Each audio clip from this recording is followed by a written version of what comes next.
Green's time as the MC is now over. Yep. Yeah. And here we go with the white sealing stone to get that epilogue in. This concludes the main story of Trails into Reverie, but you can continue to explore the Reverie corridor if you really want 100% the rest of everyone's upgrades. There's still plenty to enjoy, including the special sealing stone you just obtained in red letters. You'll also be able to re-challenge Genesio Demiurgos in the Zero Stratum.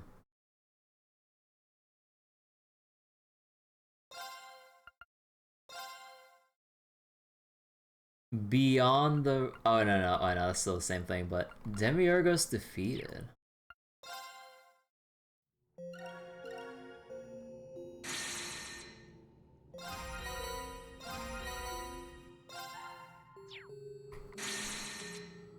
And all that's left to tease me is the stupid treasure chest mission.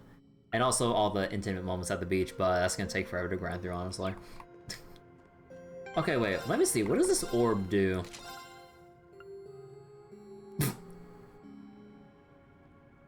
Oh my god! Oh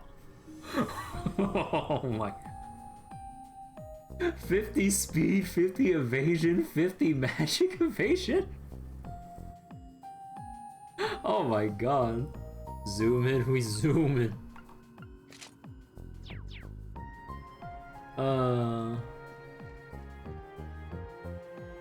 Wanna chat? It's almost unbelievable how much we've accomplished here. I truly am grateful. I'm glad we were able to be there for her in the end. It was such a relief to see a genuine smile on her face. Overdue if you ask me. We gotta keep working hard in our world for her sake. There's a big bright future waiting for us. We've gotta meet it head on and make the most of it, together with everyone we love. So, oh my god, everyone's like...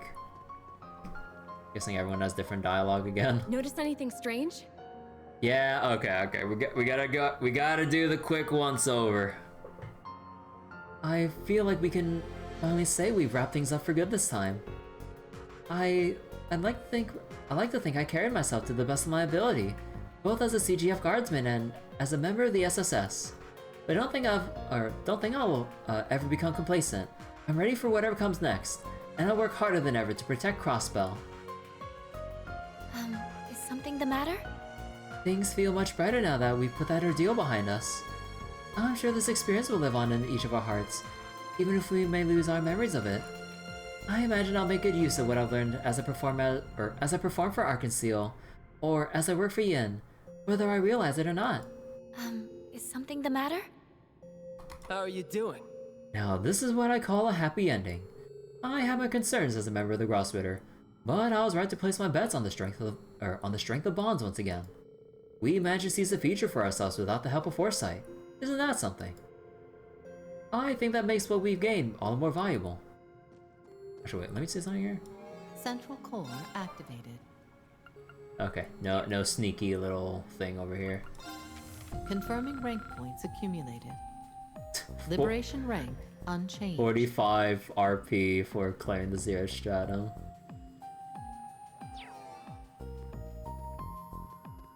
Looking sharp. It finally feels good to put a bow on our place for real this time. Sure was one hell of a journey. I kinda hate to see it end like this. This whole place just disappearing into the ether and all. Well, we don't have to go quite yet. I'm gonna enjoy these last moments here for as long as I can. Yes? What is it? The Reverie corridor will vanish soon, and those of us from Crossbell will part ways with everyone else. It's a little sad to think about, but this experience has been so rewarding for all of us. I feel like I've gained so much. Besides, I'm sure we'll cross paths again one day. I'd rather look forward to that than be depressed about saying goodbye. You know, if only once we go into Daybreak and beyond, everyone gets to keep everything they get from the Reverie corridor, or at least start off at level 250. Like, come on. Like, we might lose our quartz and everything, but at least let us keep the levels. Huh, wait. Oh, that? That is interesting how everyone has different max level or max XP amounts. Huh. Like Reen has like basically 6.2 million, Altina 6.4. Huh. That's weird. There's like 3 different endpoints for the XP curve. Oh. What's wrong? It was an honor to fight alongside you all at the very end. I'd like to believe the memories we made here will still be somewhere in our hearts, powering us to move forward. I hope we can be there for one another again in the future. Just a minute. Things should finally be settled this time. It's really over. I feel it was the bonds we shared that allowed us to see things through, and I'm sure that will never change. I'll hold that feeling in my heart and treasure it even as our daily lives in Crossbow return to normal. Greetings, child of man. I was at last able to witness Demiurgos be put to rest, despite it only being a transient existence. I feel as though my old pact as a holy beast that had fallen by the wayside has finally been fulfilled. It never could have been possible without all of you. You have my eternal gratitude.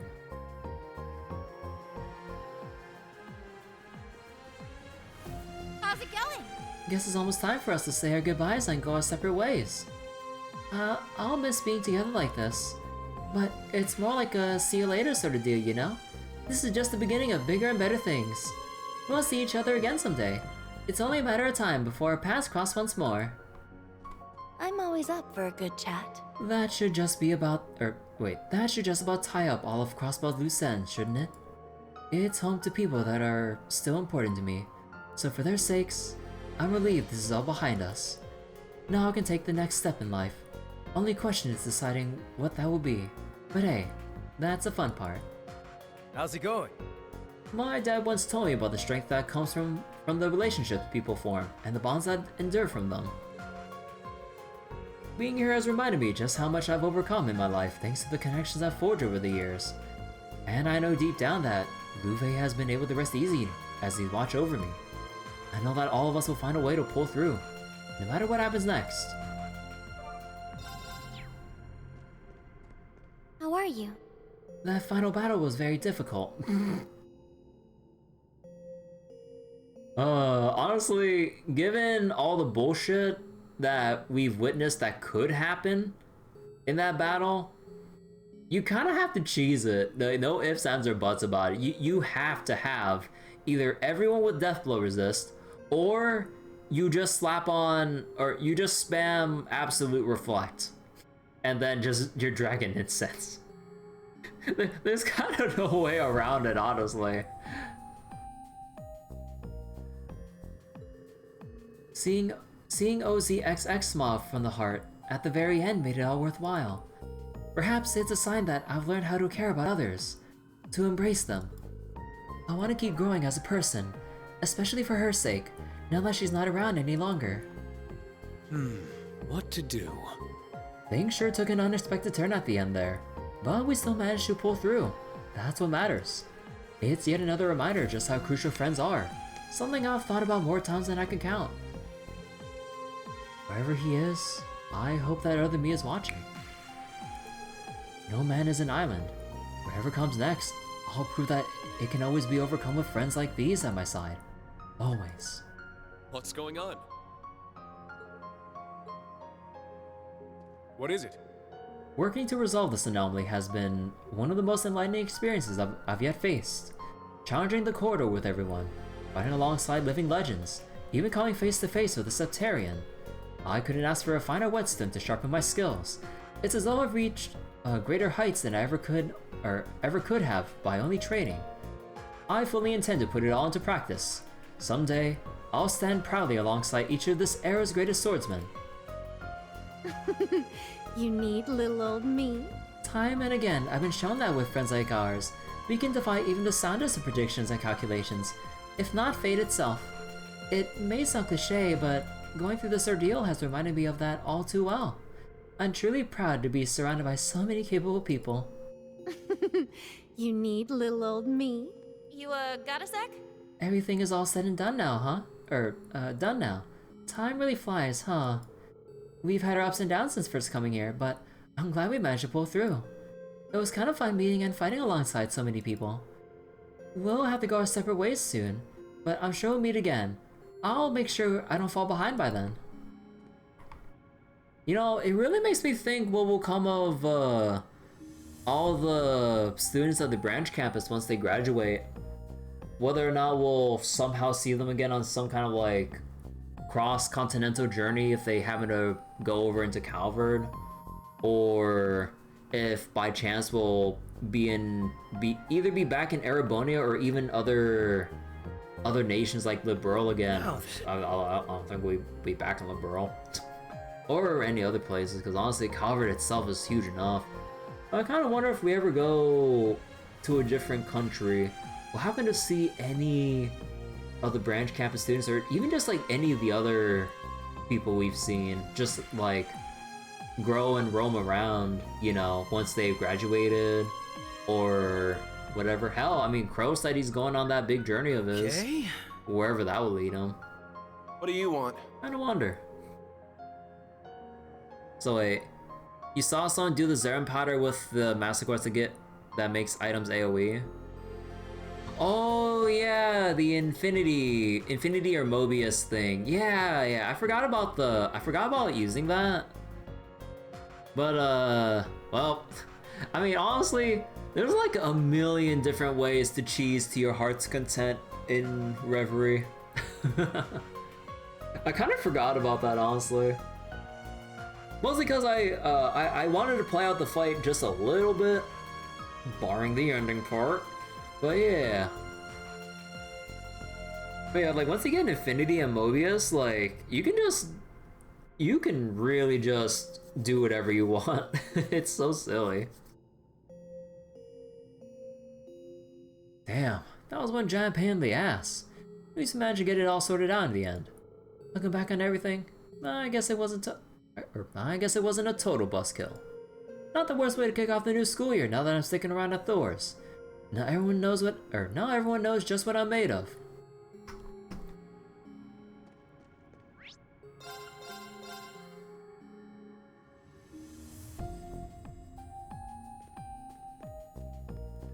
There's a question in your eyes. I must say that it's been rather nice getting to spend time here. It's so tranquil, isn't it? I plan to soak it all up while I still can too. Because once I leave, it's back to busy bee routine at the palace. I'm so grateful that I can savor such a rare opportunity to spend time with my friends like this. And not as a princess, as myself. I have to do something. I'm so relieved we were all able to resolve everything going on in here together. I hope I helped. In spirit. I'd like to think I was part of the team, rather than simply tagging along.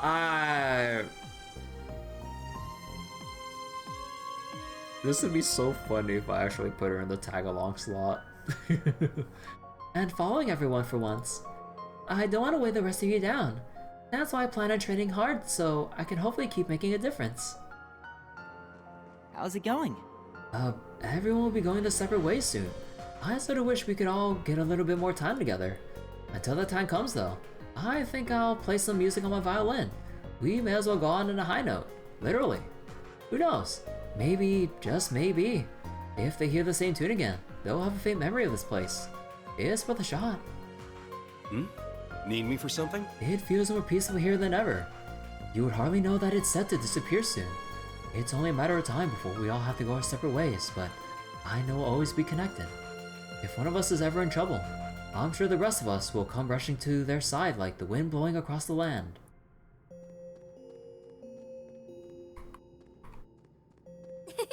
Hi there.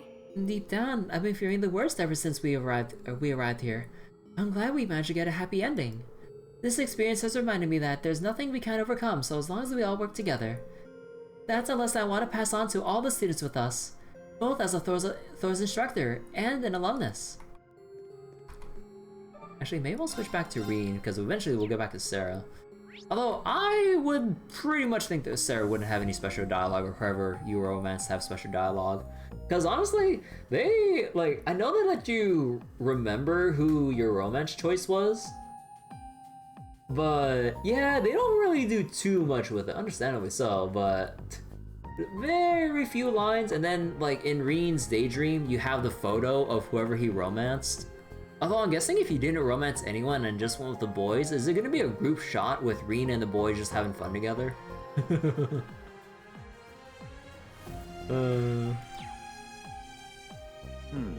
Gotta tinker with something. Now that the Reverie corridor's kicked off its shutdown process, I suppose we'll be here for a little while longer. I'm just glad that girl got her wish in the end. Trust me when I say that on a personal level. It warms my heart to see. This has been a good chance to show off how much I've grown since the end of the war, brief as it turned out to be. I'm still a long ways off from being ready to forgive myself for everything, but now I'm grateful that I was able to come here. I'm always down to talk.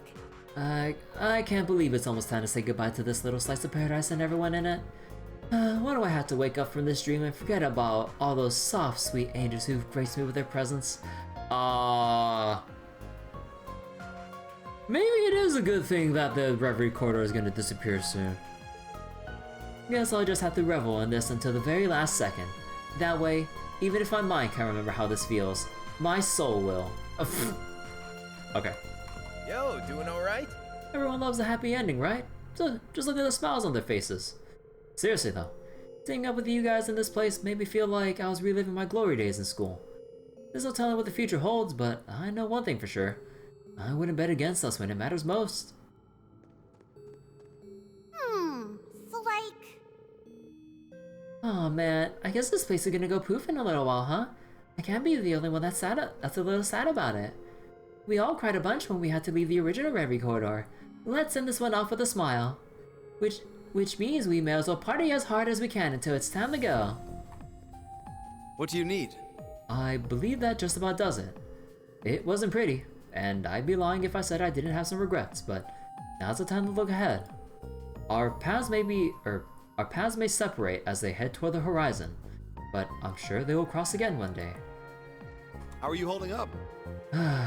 There's always something special about your first drink after a day's work. What we faced here was one of our greatest challenges yet, but I can't help but smile when I think back on it. It's strange. This coffee tastes stronger today than usual. I wonder why. Indeed. Personally speaking, I'm extremely glad I was able to fight alongside everyone else so much here. I feel as though the experience has brought me a little closer to learning how to forgive myself. The Empire clearly still has its fair share of problems, but as a member of the RMP, I'll do my part to move things forward.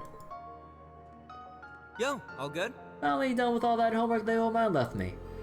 Even if I get the feeling something's about to keep me busy again, or busy all over again in the near future. Well, whatever happens, happens. With the kind of people we got here, I'm not stressing about it too much. And just how are you? You all have fought wonderfully. If there ever was a time for a celebratory drink, this would most certainly be it. The things you've accomplished here will stay with you for the rest of your lives. Though I've grown in my time here as well, it has been a greater privilege to watch the younger generation come into their own. As cliched as it might be to say, Erebonia, no. The entire continent has a bright future ahead of it, in my estimation. Are you troubled with something? With the threads of fate on the Septarian of Mirage now unraveled, soon the Black Mirror shall meet its own end as well. Suffice it to say that Erebonia and Crossbow alike are entering an altogether new era. We who have the power to leave our mark on this next chapter of history are honor-bound to do so with the gravity and dignity it merits. Got stuff going on? I think we finally put things to rest here this time. It wasn't exactly easy, but I do feel like I've grown as a bracer. Sarah's been telling me I should pay the HQ in Lamont a visit and try touring the other branches around the continent. So basically signs that we might see Fee here or there in Daybreak or beyond. I got plenty of old friends from Zephyr to look up to, and I could always use a combat experience. Hey, what's new? When all's said and done, I've found this to be a net positive experience. I feel I've reached new heights in facing these trials. Even if our memories of this place won't remain, this blade of mine won't forget that all that I've attained walking alongside you. May we all meet again someday, when we've all grown even further along our respective paths. If you could keep it short. It's over at last. I feel as though I've taken a small step toward reaching the heights my lord once attained. I suppose a little of that is thanks to my battles with you. You have my gratitude for that. Though, don't misunderstand. I'm not only being courteous. I'm only being courteous. It does not make us friends. I cannot read right now. Okay. Look what we got here.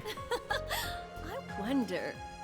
It's like I've been living in a dream, but I suppose dreams mean waking up sooner or later. At least they're letting us leave with our memories intact. I think I'll be able to spin a bedtime story out of this experience to tell my kid once they're old enough. Well, let's keep our eyes forward, so that our time spent here will be a happy story. Kid, huh? Well, how do you good fare, luck, my you friend? two. I ask, are there ever greater moments than those fleeting, poignant periods spent with loved ones? And I answer, I think not. I believe we've earned this moment of respite. We should enjoy it until we can do so no longer. So then, any requests? Please speak up. I'd be utterly delighted to entertain your every melodic whim. Just wandering around? That was one hell of a battle to end things on. I'm glad we scraped through. Man, look at everyone. They've changed so much since we first got here. Whether we remember everything that went down or not, the rank we gained here is to stay. Just gotta know how to use it going forward. What is it? That was a really tough fight back there. I think we all deserve a pat on the back for that one. It must have been our experience and especially our bonds to one another that made us strong enough to pull through. I always felt grateful to have so many talented and wonderful friends, but never more than I do now. Yo, McBurn. I see some fish swimming around. No, now's not the time for fishing. This is getting real old. I just sort of got dragged into this. But it's good we got this wrapped up, huh? For you and that Septarian. Guess I even got a little kick out of seeing the limits of human potential being pushed and all that. Still, I don't know if there's anything anyone can do about the future plans. Not that I care. All I can say is, you better not let up going forward. Not if you don't want them deciding your future for you. This is getting real old. Did you say something? You know, I thought you were all strong, but not bring a warped Septarian to heal strong, even if only briefly. I'm impressed. All this just goes to show that one should never underestimate the potential you humans possess, especially when you're determined. This space isn't long for this world, but I say you use it I say you use it to rest up as much as you can. You've more than earned it in my eyes. It's getting lively in here, isn't it? And so our tale beyond the Reverie, roll the credits, has come to an end. As sad as it is to say, our time to part ways fast approaches. That's how it goes in the world of theater. The play ends and the actors bow out to begin preparing for the next story to tell. That reminds me, the society is somewhat in disarray at the moment. Professor Novatus in particular seems rather distressed having his plans go awry. Serves him right if you ask me. I'll let Emma, Grandmother, and the other witches handle the rest. And with any luck, we'll all hopefully meet again one day. Good day to you. As fleeting as our time here is, this space is certainly a rather warm, comforting place to be. Yet, we wouldn't have this tranquility were it not for everyone here. It has been an honor to watch you all attain it firsthand. Please, feel free to relax now. I have tea and snacks at the ready as well. Should you desire them, I'd say you've earned it. Oh, something up? That should be the last remnant of the Black Workshop finally taken care of. Hopefully now my father can rest in peace at Adios' side. In the meantime, I say we relax and enjoy the time we have left. I know I've got mountains of work waiting when I get back. Say something or don't. Come on. With everything behind us, it's starting to catch up to me all of a sudden. I feel so pushed. At least my training is paying off now that being in this form feels second nature to me. That's something. Maybe tagging along with you guys all this time wasn't such a bad idea after all. Maybe. Hiya. Our long night has finally ended, it's the dawn of a new day. To say I feel like a new woman is putting it lightly. I managed to fulfill my duties as a witch as well. Hopefully now my mother can rest easy at Adios' side. We've earned this future for ourselves, fair and square. I, for one, can't wait to share it with everyone else here. I got a question for you. Honestly, as long as I've got S, I'm happy. But doing stuff with a big team is nice in its own way, I guess. All the coordination gets to be a real pain sometimes, but when all is said and done, yeah, this has been fun. I'd like to do something with the others again if we ever get the chance. Well, this is a I lot, guess huh? we can officially call our job complete. You know, at first, I thought it was gonna be nothing but a giant pain. Turns out I was wrong. Going through all we did and meeting everyone here wasn't so bad after all. Can I help you? Knowing our memories will soon vanish with this place leaves me with mixed feelings, I'll admit. Yet, so long as our time here remains somewhere within us, our efforts will not have been in vain. The onus is on us to make the best use of our growth here and our lives hereafter. Oh, would you like to talk? Well, we've taken care of the final loose end related to Elysium. I'd like to think I was able to help out that girl after everything she's gone through. Even if it took us a long while to get to her. I'm so grateful to have met everyone, and not just Rufus, Swin, and Nadia. I really do mean everyone. Aww. From the looks of things. What we faced here has almost been unbelievable, but we've made it through all the same. Even if our memories disappear once we leave, I'm sure something from our time here will continue to remain with us. As for me, our wit inspires me to look toward the future and continue moving ahead. You can always hang with me. Whew, didn't expect we'd end up squaring off against the damn Septarian at the end of this. I'm dying to hear what her take on all this is once we get out. Wait, I guess I won't get the chance since we're all gonna forget about it. That's a little disappointing, but it was still a good experience in the end. Hopefully some part of me will be able to put it to good use when I get back to showing all the up-and-coming braces the ropes. How you doing? No, that's the good stuff. I can feel it washing over my body already. Of course she has the drink. Nice work out there. Nice work out there, by the way.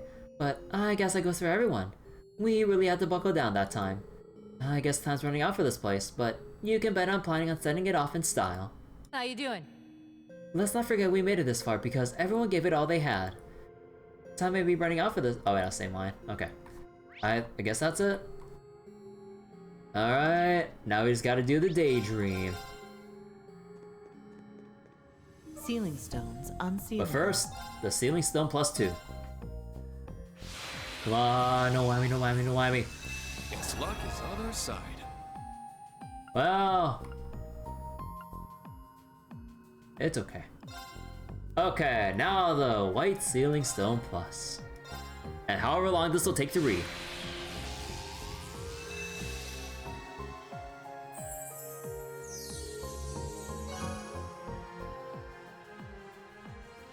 The Daydream Beyond the Reverie. Alright, everyone ready? Wait. Much as I probably want to be done with this, you consider saving this Daydream for another stream, subject for my voice's sake? I mean, I have a lot of water. Okay. Can I get like a very honest time estimate if you're giving me this warning? Like, is this actually gonna be hours of cutscenes if you're telling me this? Or is there actually like, you don't even want to put a time on it, it's just a lot of reading? It's like Ash tier? That's not too bad. 1 hour. No. I'll take the 1 hour estimate and double it at the very least. Any time estimates people give me, I would safely double it on my end. But I don't mind. How bad can it be? 2 hours max. Look, we got this. Got this.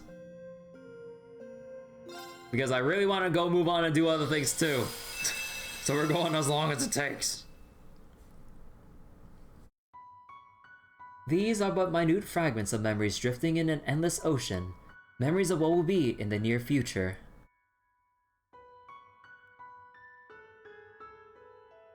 Could they be shadows of the tangled threads woven by Elysium, or perhaps faded illusions that slip through the cracks of time and space? Very heavy lore. Yeah, hopefully I'll remember this. There are none who know the answer.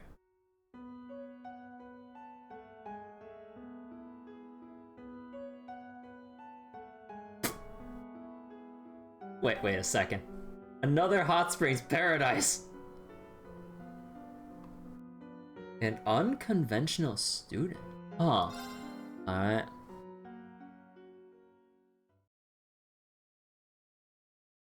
January year 1208 of the Septian calendar.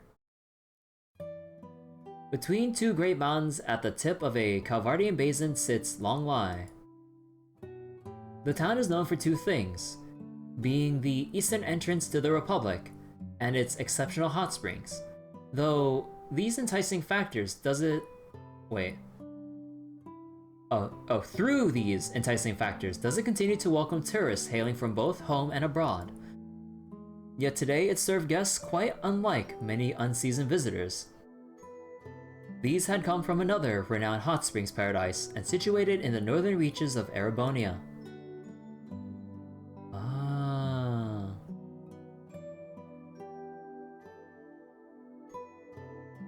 Oh, that's so nice seeing them all together on vacation like this. The depth of flavor in the food here is just exquisite. Agreed. The Phoenix Wings food is certainly nothing to sneeze at, but I have my doubts the chef could replicate these dishes this unique in taste. The Bishen's Inn reputation continues to precede itself. Baron Teo and Lady Lucia Schwarzer were sampling the inn's culinary delights, spirits high and stomachs filling fast. Their daughter Elise sat next to them, her spirit a bit lower by comparison as her brows furrowed with concern. I'm sure its luxuries come with just an equally luxurious price tag. And there's 4 of us, so even 2 nights must have cost a small fortune. Upon realizing what she said, she shook her head.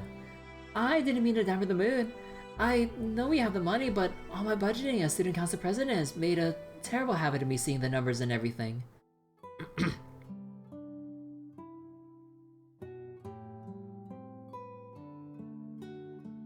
Her older brother Reen couldn't help but let out a chuckle. Then the budget buster and you will like how much we saved because we're not here as paying customers. We were invited by the owners personally. Oh. They said they wanted to get to know us since we run similar establishments. So here we are. And we'll be inviting them to Ymir sooner than later, of course. Right, Dad? Oh, absolutely. Add this to the list of boons coming for our countries finally coming to terms with one another.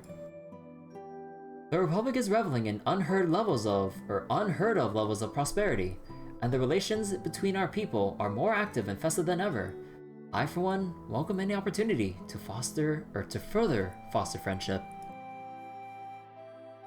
The Baron took another healthy sip of his baijiu before continuing.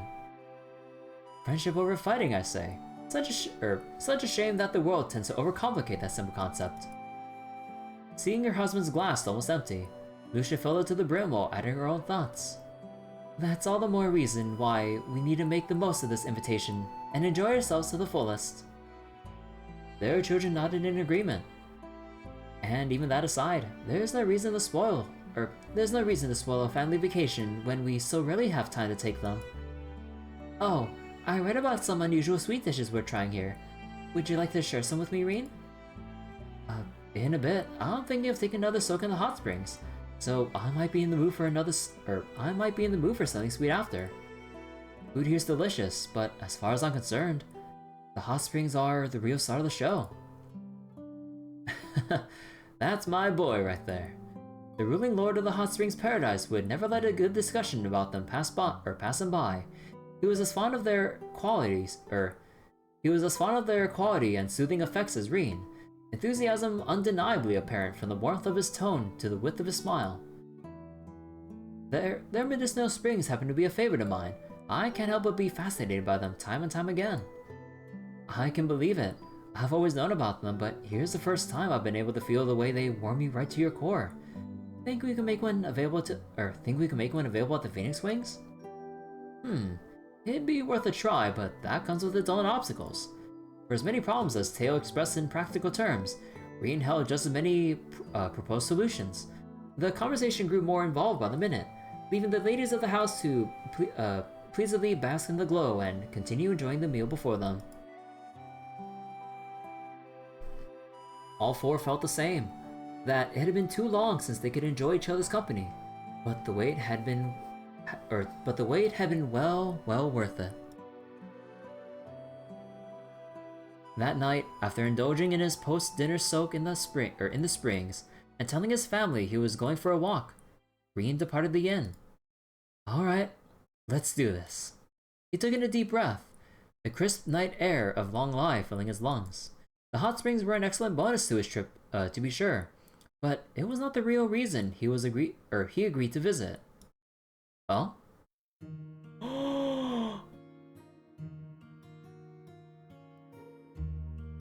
Master Calvard. That is him, right? He had come in search of Yun Ka-Fai, the famed sword hermit. Master Ka-Fai was the founder of the 8 Leaves One Blade School, of which Reen was a practitioner. And though now over 70 years old, he was regarded as one of the strongest combatants on the continent.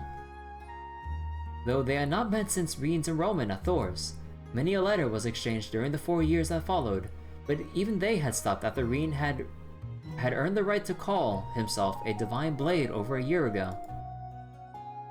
There was so much he wished to discuss with his master. What he learned in his 4 years of training, what had transpired since becoming a Divine Blade, the true meaning behind being the final blade to master the 8 leaves. There's plenty I'd like to ask that have nothing to do with swordsmanship too. All these questions, all impossible to answer without first knowing the whereabouts of a single individual. Even a senior practitioner like Cassius Bright claimed ignorance, having received not a single update from their old master. He had always been an elusive but traceable sort. Wherever he was now, he was next to impossible to track. That was until word of a blade master being sighted in Long Lai reached Reen's ears. The man held a fondness for the town's specialties, those being the hot springs and its fragrant tea leaves, making the sighting worthy of particular note. He also knew from the letters before they'd stopped that he intended to journey eastward, making Long Lai one of the more plausible stopping points. The word came to him just as the Schwarzes were invited to stay at the inn during their New Year vacation. Reen's instincts told him that the timing was a little too fortunate, but with how vague the lead was, even it would most likely result in him leaving the same as he had arrived. While he had not discussed the rumor being key to his traveling here, his family seemed to sense it was more than just a simple pleasure trip for him. I know Dad would have a great time catching up with him, but I didn't want to get his hopes up for nothing. Those thoughts in mind, Reen made his way through the night streets.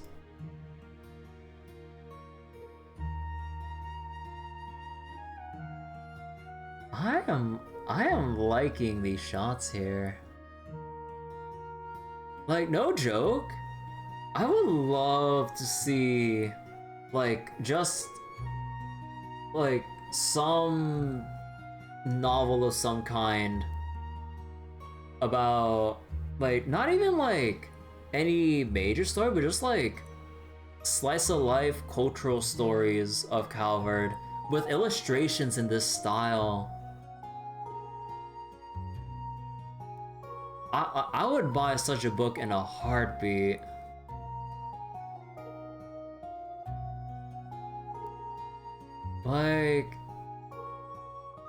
The tone that the knight presents here with this illustration,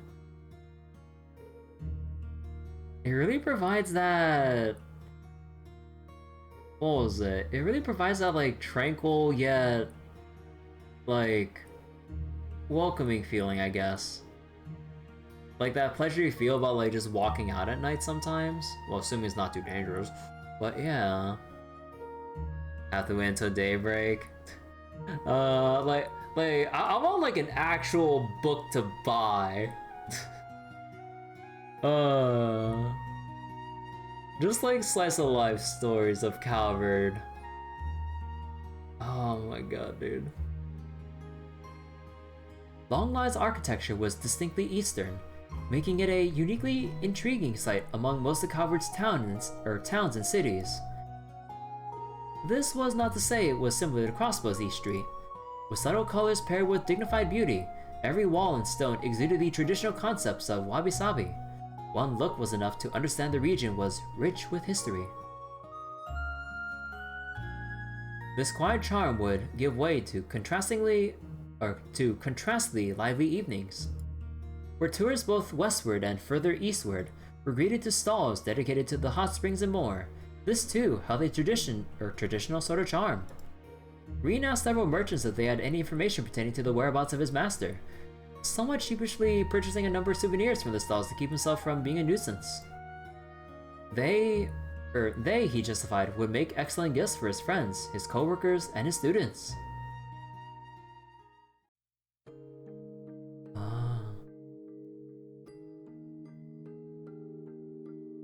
Aww.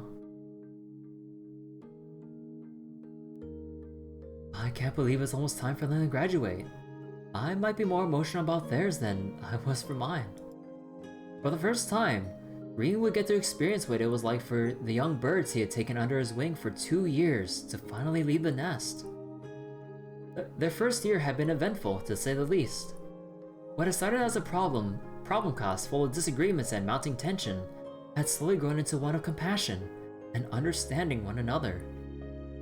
It was with each new discovery about themselves and every new ordeal the world sought to impose upon them that they grew not only as individuals, but as a team. He hoped this period would remain as much a meaningful part of their lives as it would always be for him. The months before the Retributor appearance held many a trial, making the 10 months that followed in its shadow pass all too quickly. In that time, Reen students continued to mature, building on everything they accomplished in their first year to prepare for and settle into their desired future. Indeed, whether it was by overcoming their demons, or by learning to work with them in a healthier fashion, their past up until now had been well worn, and while they may have had to rest from time to time, he was proud to be part of why their steps continued to face forward. Proud, but also lonely at the thought of saying goodbye. As the second year drew to a close, lacking in grandiose events, but still rewarding in its own right, it was this mixture of emotions that bore conflict within him most. Can't believe I'll be going through it all over again next year and even the year after that. Hell of a career I chose to pursue, huh? He didn't know when he stopped walking. Realizing this, he resumed the search, paying respect in mind to the many generations of educators who came before him.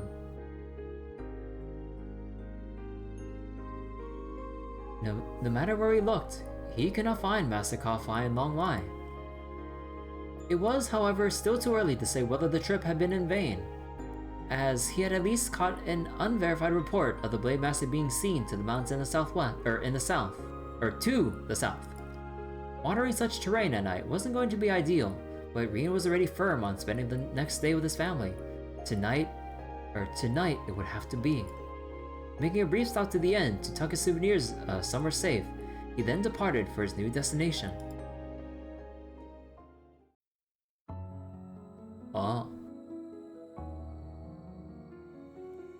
The mountain's winding, half-beaten trails would be more treacherous at night, but they were not off limits as such.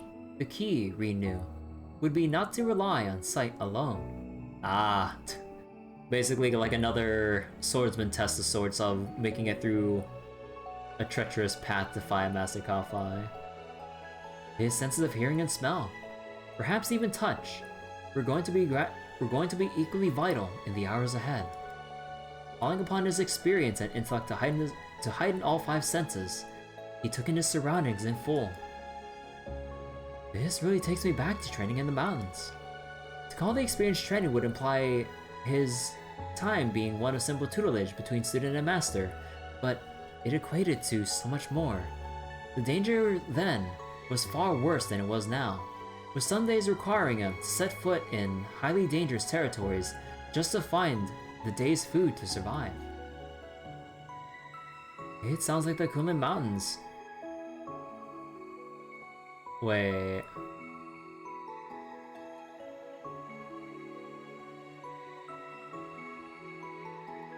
Wasn't the Kunlun Mountains? May have been used for a similar exercise a long time ago. Or, wait, was it also mentioned in... Also, it didn't. Wasn't the Kunlun Mountains also something Taigon actually mentioned in FGO as well? Huh. I mean, I think, whatever. I'll look back. I'll confirm that later for myself. Rian was starting to think on the information gained during his search as he continued along the trail. Searching for evidence of human activity in an environment like this was not a difficult task. Humans always leave something indicative of their presence behind that no wild creature could, be it a long-dead fire, footprints, or traces of going on the hunt. One only need follow the like to lead to their source. Rian did so, advancing with caution instilled in him by both his old master and hunting enthusiast of a father.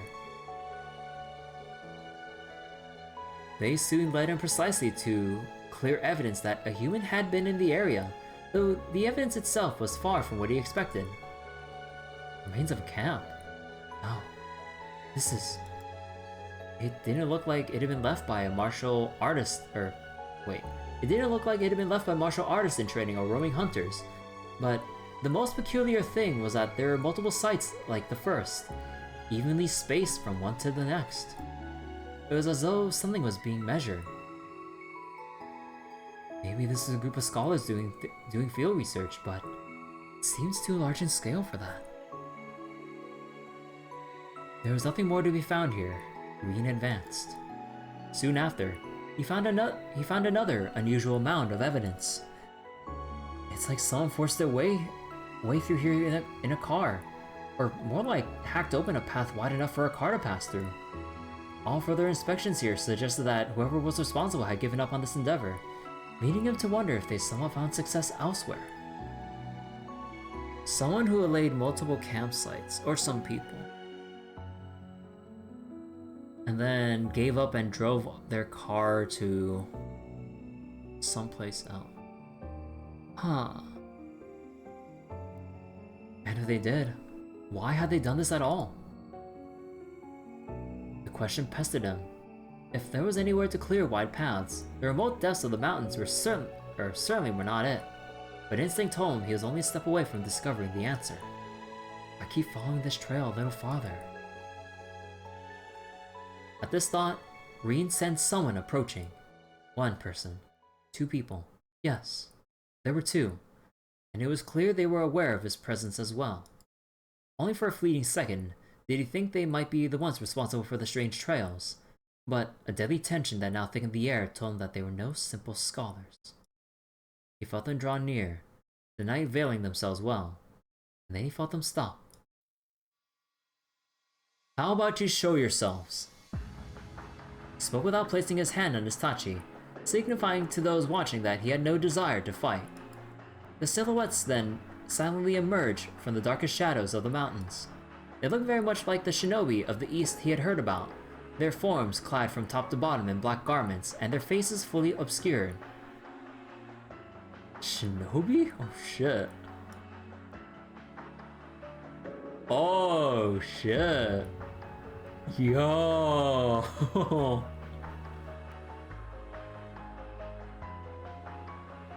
I see your insight poses a threat after all, divine blade of the Empire. The contract with our client has yet to begin, but but we will make an exception for one among their list of dangerous persons. Contract? AUA? Like... Unless it's someone else, but I mean, considering we're in Calvard and the Syndicate... Assuming Sal's still not in or moved away from Crossbell in this time skip. Ooh, man. Or just whoever else within the Syndicate or whatever the heck in the East. Silhouettes then charged. They caught him completely off guard, drawing short, straight blades to attack him as they narrowed in. Green's eyes widened in surprise, but nearly in that same moment he was in a fighting stance, hand over his still sheathed Tachi. Fifth form, Morning Moon! He perceived the direction of his foe's attacks to evade them, then mounted a counterattack of his own. All it took was that instant to repel their assault and leave them vulnerable. Ordinarily, this would be the time to take the offensive, but all Reen could do was stare at the two with disbelief. Thought entered my mind as I saw you move, but now that we crossed blades. He paused, the disbelief in his eyes giving way to a more intent gaze. Are you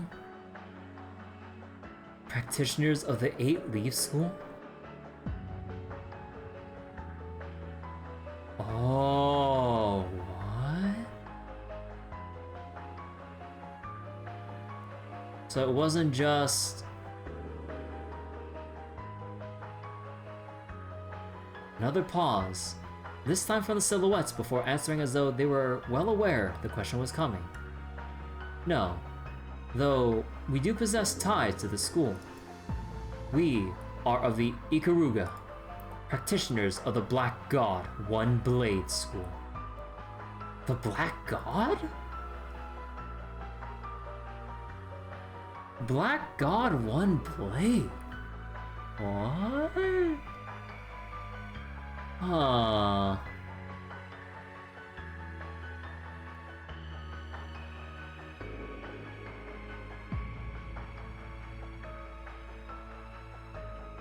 Oh boy. The what? Reen was left stunned. The two Ikaruga held their blades horizontally, ready to thrust them forward at any moment. It was as though they wanted to make clear that while they had been caught off guard once, he would not be so fortunate twice. Reen responded by assuming the middle stance with his Tachi. But just as the sides were only a beat away from engaging in battle. Oh! What could only be described as a black cyclone roared from the darkness at such speed that it seemed certain to slice anything it touched. Its appearance caught Reen by surprise more than the initial attacks by the silhouettes. He had not suspected an attack from that angle, that distance, even that moment. His enemies, on the other hand, did not so much as flinch at the sight. The approaching blade, over an arj and a half in length, was heading directly for Reen's back. He couldn't possibly dodge it now. Perhaps he should have noticed. Perhaps it was impossible to notice. Whatever the answer, the divine blade of the Empire will fall. The silhouettes waited in for his final moments to be. The silhouettes waited in for his final moments to be, convinced of no other fate in his future. All Eats and Sword Style originated in Calvard, by the way. But yeah, to have something that's connected in a way to the 8 Leaf School. When Reen spun his body in a full circle, applying the intensity built into his Tachi from the motion to swing, the blow made was weighted yet precise, shifting the incoming blade to a new direction without mitigating its near overpowering force. This technique was an application of the first form, Helix. There was no greater course in the moment than to use it to redirect the attack without ever making direct contact. The spinning blade was now significantly off its intended course, but Reen slashed at it again, birthing a shockwave that further shifted its path. The blade went flying hairs to the right of the direction it had come from. A hand was there to deftly catch it in midair. Oh, it's like one of those, I forgot what like the full term was, but it's one of those giant shurikens. Ah. You may have only recently taken the title, but you are worthy of being called the Divine Blade all the same. You use the unclouded eye well. From this hand emerged a new figure from the darkness. While he was clad in similar garments to the silhouettes, something about his presence was much more inspired by comparison. His musculature was thoroughly discernible beneath his body covering fortified suit. His every movement, however slight, reflected a complete lack of hesitation, and the faint light in his eyes, visible through his mask, projected no emotion whatsoever. The man possessed the aura of a true warrior, one projected only by those who have fought more battles than was possible to count. Fall back. Fall back. He's too formidable a foe for you to handle. The silhouette slid into the darkness in an instant. Oh, and he was addressing the. Oh, okay. I was like, wait, who's talking here? Only the new arrival was left to face Reen. I need to know, who are you, and why did you attack me? Our contract forbids the disclosure of such information. You will leave this place now, fledgling Divine Blade. The tone was not one of advice nor one of an order. It was as if the man were stating a fact, his calmness veiling an undertone of malice that told Reen what would happen if he did not do as he was told, or do as told. I'm afraid I can't do that without an explanation, not when I haven't found what I'm looking for yet. I understand. Then. There's no longer anything to discuss. All they could do was battle. I, Kurogane of the Rogetsu School, shall be your opponent. Kurogane stood at attention, the large blade he had thrown before now pointed. I'd rather have settled this with words, but I can see that's not an option. Reen sighed, taking his own stance in turn. Then Reen Schwarzer, master of the 8 Leaves One Blade School's 7th form, shall be yours. The Divine Blade moved instantly. The bizarre weapon Kurogane wielded was less akin to a sword and more equally 4 equally sized blades arranged in the shape of a cross, their bases connecting to a single point. That he could direct this large weighted shuriken as though it were a simple child's toy spoke volumes about how strong he was. Still, even it was not infallible, or it was not one to be ideally used in close-range combat. Kurogane appeared to have no other key weapons on hand either, meaning that if Reen could force him to fight where he would be at his most disadvantageous, he would very likely come out the victor.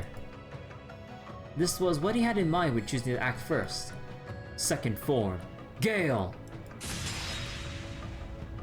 He closed the gap between them, drew his blade, and made a wide swing toward his opponent in the blink of an eye. Kurogane blocked the blow with ease. That, however, meant nothing in the larger scheme of things. Reen knew well that this man's capabilities, so long as the gap between them was closed, and it was, he considered the attack a success. But just as he thought he would be able to push onward and overpower his foe by mounting a newly fierce assault, Kurogane split his cross-shaped shuriken in half. The ease at which he did made it clear this was intended by design. Oh. Then you use Arcane Gale. Erebunny has Arce Vanderskull, some Noble Sword styles. And there's also like the what was Jessica's family called again? Like her family's thing of spearmanship or something like that. And like, yeah, 100 military style, which combines like Arce and Vander for, yeah, military use and stuff. But yeah, this is really interesting seeing like other forms of martial arts, at least in the form of like the Black God One Blade School and whatever the heck like this is with the shuriken that could split into dual wielding dual blades. He can dual wield double sabers? There was no hiding his shock. In the West, double sabers were seen as relics from the Dark Ages that were difficult to utilize. Kuro was the only person Rin knew who was competent with one, and only one. The skill it would take to use two was almost difficult to fathom. His surprise created an opening that Kurogane was not going to let pass unexploited. Possessing twin two-ended blades allowed the shinobi to perform considerably more strikes than Rin, giving him no chance to push back. Steel sparked as the weapons clashed. Kurogane was dominant for some time, but he could do nothing to bolster his advantage. With strike and spark after strike and spark, the advantage was moving back to Rin. This was due in part to him being used to fighting this weapon that defied rationale, but it was also because he had been given the time to find what he was looking for, the perfect range in which to attack. Double sabers were forged with shorter reach than they appeared to have, something inevitable due to their handle being in the middle. It could have been because he also used them as shuriken, but the length of Kurogane's sabers were even shorter than Kuro's, meaning Rin would have to adjust with the longer length of his blade. He measured patiently, staying only just out of Kurogane's reach and evading the onslaught by a hair's breadth each time prior to countering. It was calculated quickly thanks to Kurogane's frequent rapid attacks, meaning all Rin had to do now was wait for the right moment. This moment would come in the form of his opponent showing impatience for the stalled battle, driving him to take an unneeded step forward. Rin evaded the strike expertly, instantly returning it with an upward diagonal slash. The forceful swing of his tachi made contact with the handle of Kurogane's own swung weapon, knocking it clean out of his hand. Rin dashed forward to make use of this availed opportunity, but only after a flicker of bewilderment, Kurogane moved to deny him. He blocked Rin's attack with a double saber still in his possession, and then hurled a hidden kunai with his free hand, jumping backward a significant distance while doing so. Very good, divine blade of the 8 leaves. You may pale to the skills of our princess, but you without doubt deserve your reputation. The skills of our princess? Huh. So the Black God One Blade School also follows like some princess within the school or organization or whoever the fuck they're serving, however the structure works. The princess?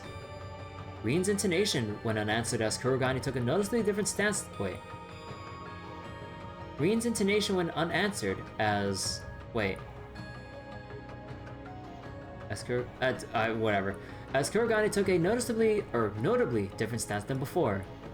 I shall demonstrate my respect for your skill with my finest technique. This put Rin staunchly on guard. Senses heightened, he focused every nerve in his body, fixing his eyes on whatever was to come of Kurogane, who was now gone. Nothing remained where Rin's opponent had just stood. He hadn't taken his eyes off him, never eased himself for a moment, yet Kurogane was nowhere to be seen. How? Had he moved that quickly? Was it some kind of spatial translocation? But there were no signs to indicate either one. Was it that he never moved at all and was still there, sight unseen? No, that wasn't it either. The double saber Rin repelled to the ground was also gone. I could sense him. So he hasn't gone far. Rin suppressed the panic welling up within, honing his senses a second time. That was when another black cyclone swirled toward him from the shadows. He half expected something of this nature, so little deviation he was able to deflect it as he did the first time. The attack indicated that Kurogane reassembled his shuriken after recovering its lost half so he could throw it again. It also indicated, together with the slight changes in his surroundings, where he was now positioned, Rin needed a little more time to know where he was for certain, but ahead of making a solid conclusion, the cyclone came at him yet again from a new angle.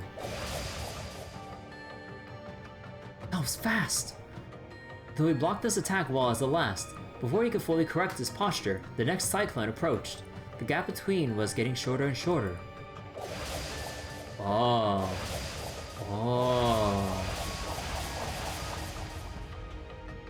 There was another, the time was shorter, and another, shorter.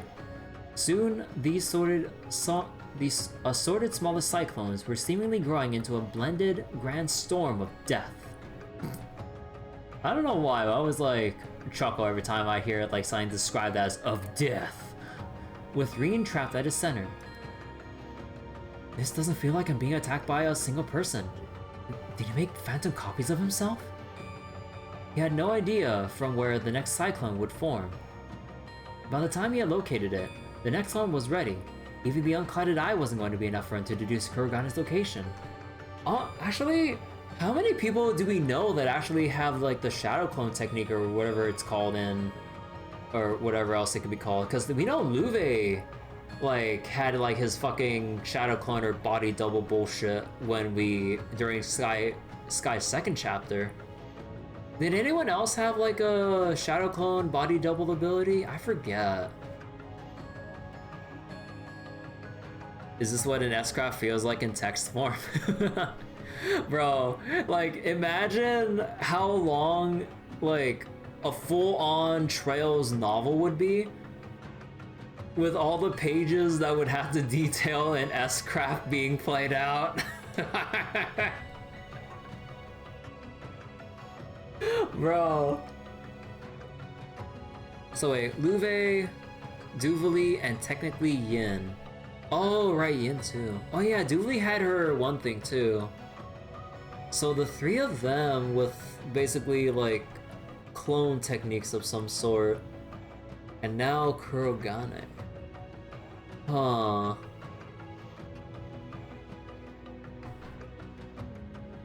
He had been able to repel every blade that met with his so far, but that was growing increasingly difficult.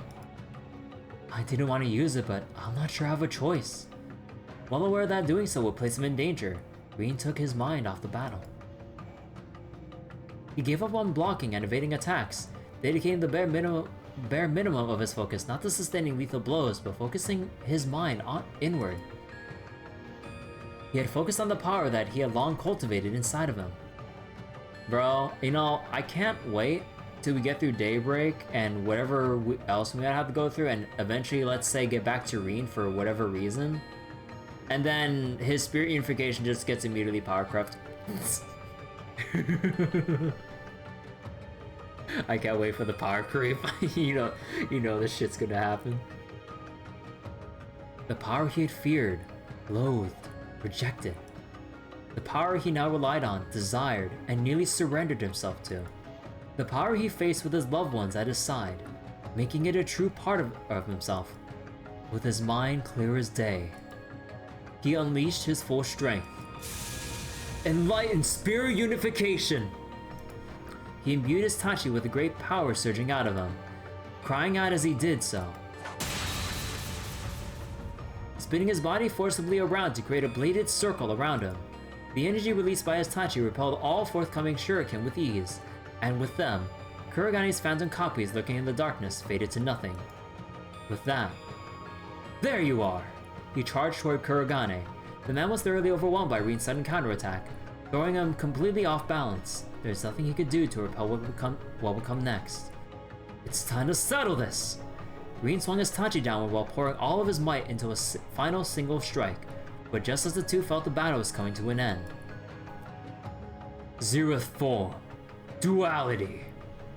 Zeroth form?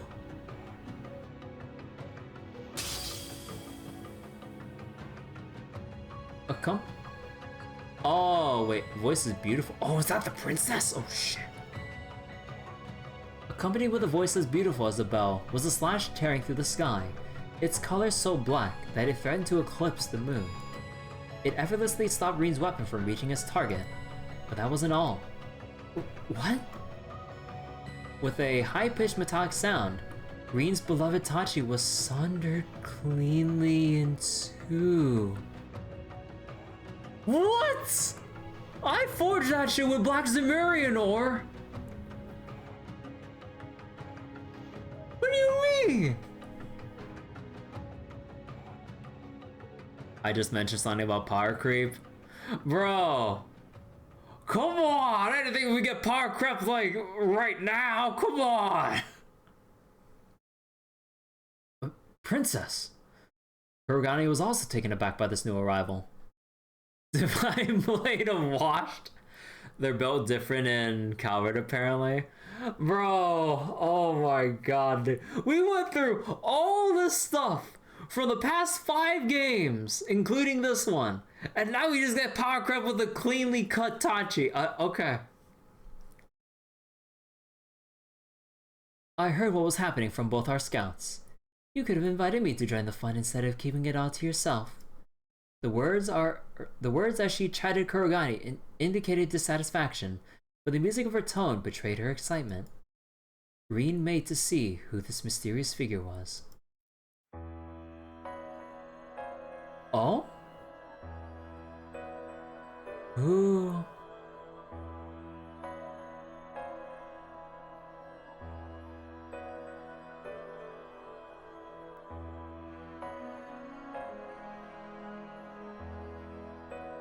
At the sight of her alone took his breath away. She was young, wearing a fortified suit that looked to be a marriage of classical and modern Eastern styles, with long silver hair that almost appeared to glow in the pale moonlight. Rain, remember Sarah! As nice as she looks. Her age was likely close to Rin's, perhaps a little younger, with well-defined features that still held traces of adolescence, appearing strikingly in contrast to the empty void behind her eyes. The empty void. There was the air of a young noble woman who had been sheltered from impurities all her life, with the stench of a baleful warrior who had bathed in the blood of countless lives. How she was both and neither at once. Rin could not understand, but it was this very quality that made her all the more captivating and dangerous. In the woman's left hand was a large black engraved blade that threatened to freeze him for daring a glance at it. No doubt that it was what halved Rin's Tachi moments ago. What did... Rin fumbled for words as he clutched the useless handle tightly in his hand. The fair-haired woman only smiled as she looked down upon it. Your weapon was very fine, but it was never any match for my friend, I'm afraid. She spun the black blade in her hands around gently before holding it up toward the night sky to seemingly display it with pride. It wasn't hard to see why she would boast about possessing such a weapon. He had seen many a blade of historical significance, but instinct told him that hers was better than any of those. The blunt side featured an intricate design of deep gray that, one cannot discern its meaning there and then, he knew was nothing less than a work of art. Engravings give no tactical advantage whatsoever. There was an aura about it, one cold as ice, that seemed to reject its worldly surroundings, yet making it capable of cutting through anything it desired. It came in company with the beautiful hilt, of deep red, that contrasted its body without feeling out of place. This juxtaposition was, in a sense, much a reflection of its wielder, with their two opposing natures being distinctive yet also as one. Rin thought as he observed. Her blade was clearly something special, but that alone did not explain the strength behind her attack. He had never heard of the technique she used, but it was certainly connected to the 8 leaves in some way, and the skill she showed in executing it made her equal to a divine blade. Divine blades being fucking power crept already, Jesus Christ. He was so fixated as these thoughts rushed through his mind that he was only brought out by her sudden laughter. I didn't think I'd ever meet you here. I wonder if our old master is behind us, or behind guiding us to the same place. Or if it's just a happy coincidence. Wait. The manner in which she spoke and her familiarity with Rin gave him a theory. That technique you just used was really something. Oh, and is she talking here? Oh, whatever. Consider me intrigued. Oh wait, it's weird. Okay. This is me being very dumb here with like trying to tell who's talking about. Okay. It's put you a league above more interesting. Wait. It's put you a league above more interesting than our senior practitioners. So he was right. Are you? But before he could hear what he already knew, she turned away, refusing to let him finish the question. Huh?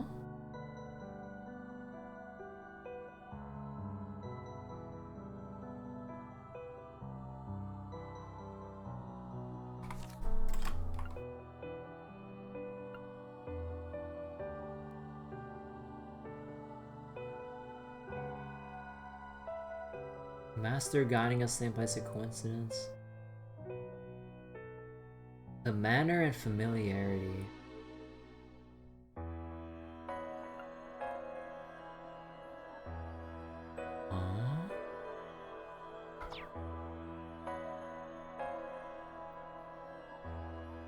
He isn't here, so why don't you run on back to your family?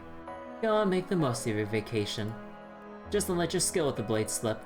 The world will need it again one day.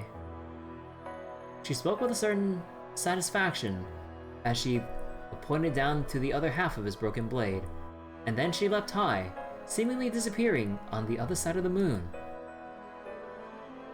Rin could only stare, dumbfounded, as she vanished. He couldn't even speak. Urugani left with her. The Ikaruga, the Black God One Blade School, and our senior practitioners.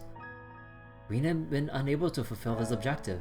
Not just that, he was left with countless new questions about the people he encountered and the mountain itself. He felt there was meaning behind being guided to this specific place, but how important it was or what it entailed he did not know. And yet, the person responsible for discerning that won't be me. That's like basically just passing the baton onto whoever our new Daybreak protagonist will be. Looking down at his broken Tachi, he was struck anew with how massive the world truly was. And he realized that now with his master, now that his master was confirmed to be elsewhere, the purpose of his visit to Long Lai was nothing more than to enjoy a wonderful ordinary vacation with his family. This meeting here was but a peculiar coincidence, for now at least. When I get back, I'll need to reforge my Tachi, and myself. Something stirred in this region, all across Calvard, whereas there was nothing he could do about that, as he was. All he could focus on was training and bettering himself so that he could one day play a part against the next threat that loomed over the distant horizon. Basically, we'll see Rin, let's say like Daybreak 2, Daybreak 3, when all this comes to a head, and we'll see him back better than ever, reforged Tachi, and mastering like another form of the 8 Leaves School or some shit. So, okay, Rin, see you like 2 more games later, I don't fucking know. Another woman in Rin's life. Man, Sarah is not gonna like this considering I romanced her. Or just any of the girls in, like, class 7 in general. It's like, Rin, did you happen to fall for another girl while you're on a family vacation? Or hell, like, at least it's just gonna, like, give him the stare. One of worry, and then it's like, why do you look like the person who's sad over not being able to meet like or over losing the sight of a beautiful woman or some shit? Rin realized that he ain't shit. We went through all this, and now we just get immediately power crept. New resolve welling in his soul, he made his way through the now still mountain trail, back to where his loving family awaited.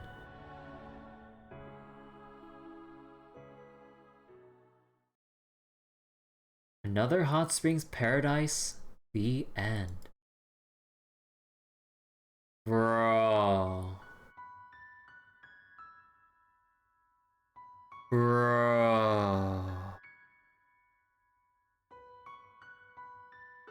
The Black God One Blade School. Kurogane, the princess, the zeroth form? Duality?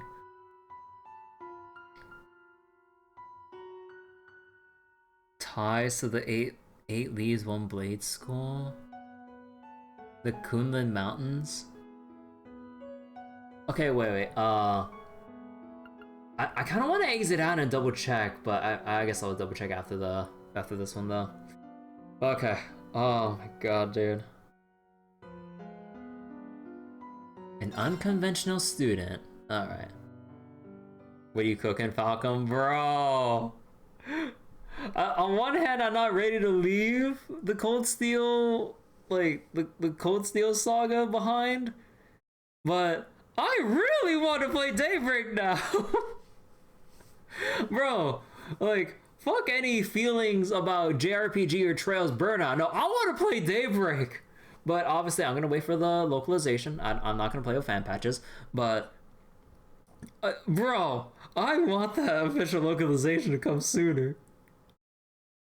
You're more than ready to leave Erebonia behind.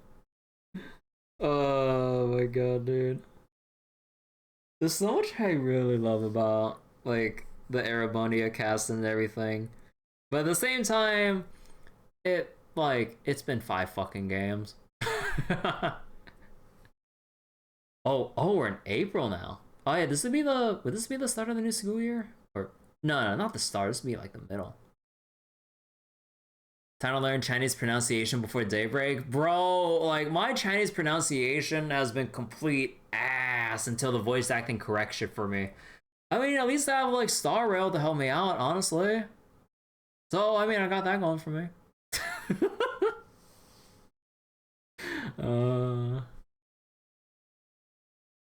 April, year 1208 of the Septine calendar. Aramis Academy is a famous educational institution of the Calvardian capital of Edith. The name derives from an artist central to Calvard's democratic revolution 100 years ago. It starts with April? Oh, okay. I was just wondering about that. This is also reflected in its goal of nurturing new talent and helping to reforge a brighter future for a new republic.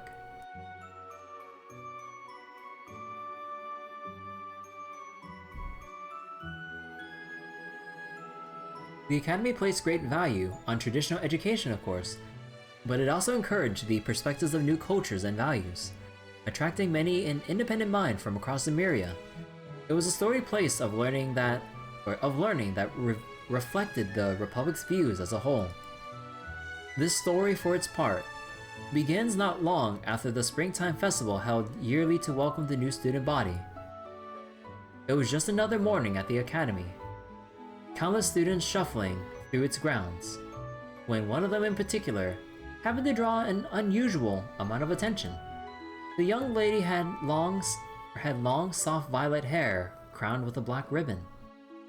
Her figure had been cut very respectably as she matured into a young woman of 17 years, and yet her face still held traces of girlhood, days bygone. The beauty she was, she never failed to turn inquisitive heads as she strode along. Huh, she's cute. Wait. Oh. I was like, is this? I was like, am I feeling same face syndrome? Well, alrighty then. I didn't notice. Okay, I might have forgotten about the black ribbon bit. But like, also the hair, yeah. Look, I am not one for detail. I would like to reiterate, maybe because I always like to poke fun at myself. There's a reason why I failed English class twice. How did I not know? There's a reason why I failed my English classes twice! My reading comprehension is really bad! It plagues me to this day! So, if anyone here is face palming super hard, just imagine how I feel. Deep inside. Her name was Ren Bright. She was a second-year student from Genis Royal Academy in Liberl, now studying at Aramis as part of an exchange program. She'd only just arrived in the spring. Ren's goal in attending was not to further her education. She had been considered highly gifted since she was a child, having already earned several doctorates in years past. Oh, Jesus Christ. And there was little more a new academy could reasonably teach her. The glow up? God, yeah, like, god damn. I mean, when Ren said that, like, she'll really, like, when she'll really, like, grow up to be more beautiful and stuff in the future, I mean, she ain't wrong. Like, in the Trails universe, after any amount of time skip, anyone could get a really nice glow up. God damn. Her goal in reality was to use it as a front to operate freely in Calvard. It was hard to find one better than being a student. She already found the role relatively foolproof during her time at Genis. Even if there were limits to how much a student could get away with, society as a whole was soft on schoolchildren. To move freely would also require drawing as little attention as possible. She aimed to conduct herself modestly, as any elegant young lady who wished to remain unseen should during her time at Aramis. There was just one very big problem with this. She's too goddamn pretty! Good morning, Miss Bright. Isn't she just gorgeous? Look, I see her! She's so beautiful, and everyone says she's just as smart too. All she had to do was walk down the hall to be showered with greetings and whispers of envy and admiration. Her looks alone were already enough to make her the talk of the school, but after one of the teachers let slip that she received a perfect score on her entrance exam, there was suddenly not a single person who didn't know her name. The other students cared not about how much she wanted to avoid drawing attention. She was getting it, whether she liked it or not. Naturally, not everyone was pleased with the booming popularity the new transfer student had attained in less than a month. While most were busy fawning over Ren's arrival that morning, another group watched the charade unfold from the shadows, echoing audible tuts of displeasure. Oh? Ren had yet to be enrolled in any clubs, so as soon as the day's lessons had come to an end, she packed her belongings and stood to leave. Word if I may, Miss Bright. It was a fellow classmate, surrounded by a small faction of students, clearly loyal to their King Bee. Oh boy, is it like the jocks? Or the snobby-ass elite kids, or snobby-ass elite upperclassmen of sorts, I'm assuming. Wait, is that face? Why does that face look familiar? Maybe just new. Certainly. Though instinct told her this was not going to be a conversation she wanted to have, she made an effort to pretend otherwise. She would not be provoked into behaving as anything but a mature, modest young lady. I've been wanting to get to know you better for some time now, you see, so I was wondering if you might join me for dinner this evening. The boy, Ronald Griffith, presented a gentlemanly smile. Ren was very much used to being asked out like this, and never once did she accept. She always made up some excuse to turn them down. Today would be no different. I'm ever so sorry, but I'm afraid I have something urgent to take care of at the school today. Some other time, perhaps. This was usually enough to get them to give up, but Ronald was a persistent one. Well, that won't do. I have something very important to discuss with you, and I've already booked us a table at a very fine restaurant so we could discuss in detail. Is there really no way your business can wait? There's something ominous about his smile. Ren couldn't help but be curious what he was thinking. I'm afraid it can't. I'm so sorry after you gone out of your way to prepare ahead of time. Still, I could spare a little time now, so I'd be happy to talk here if that's alright. So, not tonight then. A pity. Ronald's tone read one less of genuine sadness and more irritation that things were not going according to plan.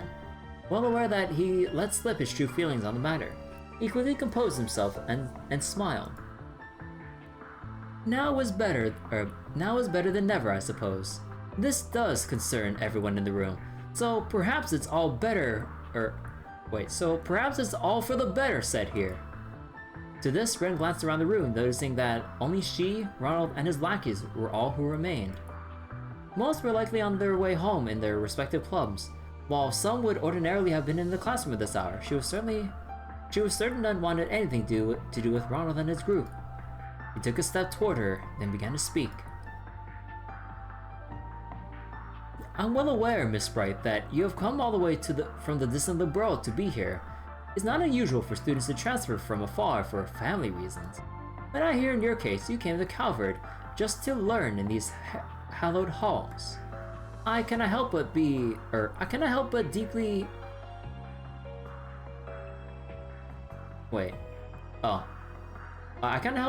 admire your... okay, that reads weird to me. Your spirit and thirst for knowledge. Pure theatrics, this one. At the same time, I worry about you. Brilliant you may be, living alone in a far-off land must be a terribly lonely and challenging affair. We all need someone to depend on in our lives, and that would be especially so in your situation. So, if you don't mind me saying so, Miss Bright, I believe you're in need of someone to look after you, to protect you. At last he shut up, giving Ren a chance to respond. She scrutinized him closely. In short, you'd like for me to join your little circle of friends, correct? Ronald's smarmy smile broadened. His father was a senator in the Republic's parliament, meaning he held a significant amount of political power. He's so clueless. They don't know. If this was the old Ren, they would probably be fucking dead already. Too bad she can't really cause a scene here. Unfortunately. His son used this to his full advantage. Ever since joining the academy, Ronald had used his father's name to form a faction of sorts among the students, forcibly building his reputation until he was the leading candidate for student council president in the election stage in half a month's time. His goal, Ren assumed, was to bring the hottest talk of the academy into his faction to further secure his chances of victory. So, is Ren just gonna say fuck you and just run for herself? Oh, I would love to see that. I think you'll find that joining us would help you feel much more secure and at home here. Or perhaps you don't yet appreciate just how much of a difference having someone like me backing you would make on the life of an exchange student. True, she mused inwardly. Being in a group of high social standing would make it easier for her to gather information. If she could leverage his father's connections to build more of her own, that would pay itself in dividends in the days to come. The pompous boy had no way of knowing the actual circumstances that brought her to Aramis, but his proposal was in fact very beneficial to her. She returned a smile, with a modest one of her own as she answered. You're kind to think so much of me, but I'm afraid I'll have to decline. Clear, unambiguous rejection. Ronald's lips were still curled into a smile, but he could not hide the twitch in his brow, nor could his lackeys hide their shock. They had, by all accounts, expected her to answer the opposite. Jeez, they expect that the whole world be handed to them on a silver platter. Bro, if he... I would sincerely hope we get to kick his ass later. Oh my god. If he's gonna be a force to be reckoned with in the days to come with Daybreak. Probably after graduating from like school life stuff and then into more real world stuff. I am fully on board with kicking his ass into Gehenna. Are you sure you won't reconsider, Miss Bright? Surely someone as brilliant as yourself can see why accepting my offer would be in your best interest. I fear if you don't now, you may, well, come to regret it. The last words were a hair slower and deliberate to intimidate her. Ren, of course, was never going to fall for it. I'll admit, it is a tempting proposal. Tempting enough to inspire one to consider helping a certain someone win the student council election. If only that someone weren't you. Ooh. What did you just say? The sudden taunt caught him completely off guard, resulting in a flare of irritation escaping him. Ren, for her part, was unruffled by the change. I imagine you don't need me to explain why, but I will to be sure. I'm very aware that the threatening glares I always attract on the way to school every morning have been coming from all of you. They've been a constant in my life ever since just before the festival. All were flabbergasted by the statement, their silence confirming what she said to be true. She continued. Now you have every right to regard me with caution. I'm well aware of how much I stand out despite my best efforts. Taking potential threats under your own wing, taking potential threats under your own wing is a strategically sound move too. However, that your target was so easily able to see through your scheme shows everyone here just how inept you really are. Ooh. I have better things to do than assist someone so incompetent and small-minded. With a shrug and sigh in a somewhat dramatic fashion, Ren stood before Ronald, his shoulders trembling from rage. Good day to you all. Ren gave a courteous nod of acknowledgement before leaving the room, paying no mind to the wide eyes and open slack jaws she left behind.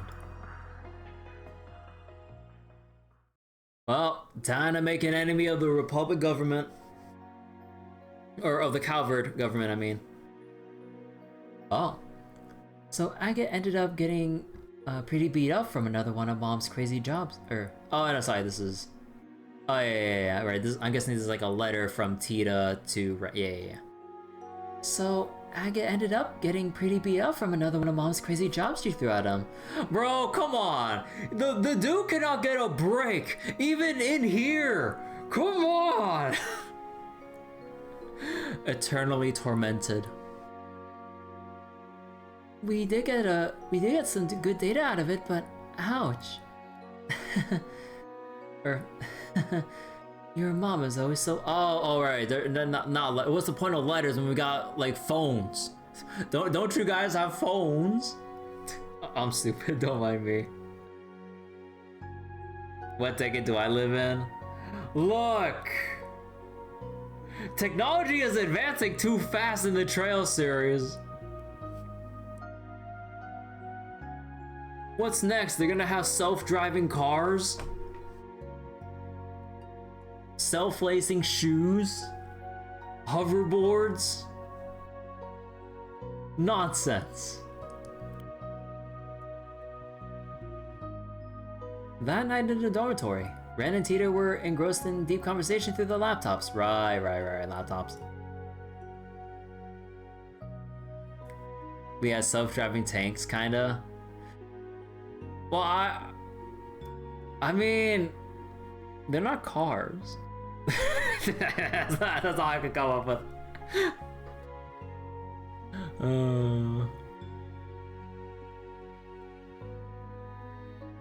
So that's Tita's new outfit and stuff, and obviously a little more grown up too.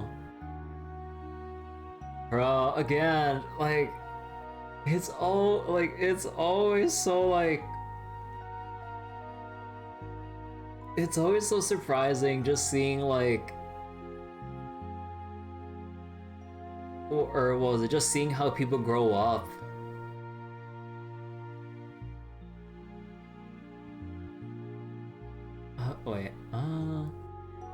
Oh, but it's always the same old with all of you.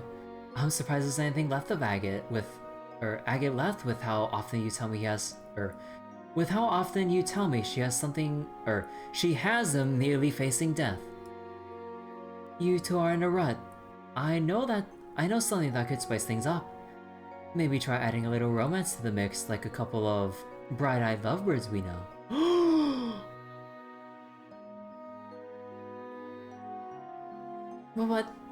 But we have agreed to go somewhere next week, so we're not in a complete rut. Well, isn't that something? The stairs to adulthood await you, my dear friend. Ren? Tita graduated from the branch campus in Erebania just as Ren left for Calvard, leaving them no time to spend with one another in person. That wasn't ideal, of course, but from a hint of sadness came the habit of talking like this once in a while, or once a week, so they could stay in each other's lives. They discussed anything from their new lives and environments to the fruits of their research, occasionally stumbling into a serious topical matter or two along the way. It sounds like a legal confrontation between the Varen Company and the Epstein Foundation is inevitable at this point. Oh. So, tensions between the Varen Company and Epstein Foundation now. Huh. At least, legally. I know. I can't believe this is really happening. Both frowned at the screens. Oh, this is gonna be a major thing. Oh, I forget. Epstein Foundation was from Le Mans, right? Verne Company, Calvard, right? Just double checking. Or was Epstein from Ored? No, it was Ored? I'm forgetting the details about like Ored and Le Mans and shit. A recent development concerning the Calvardian industrial giant Verne Company had become a key source of concern for them of late.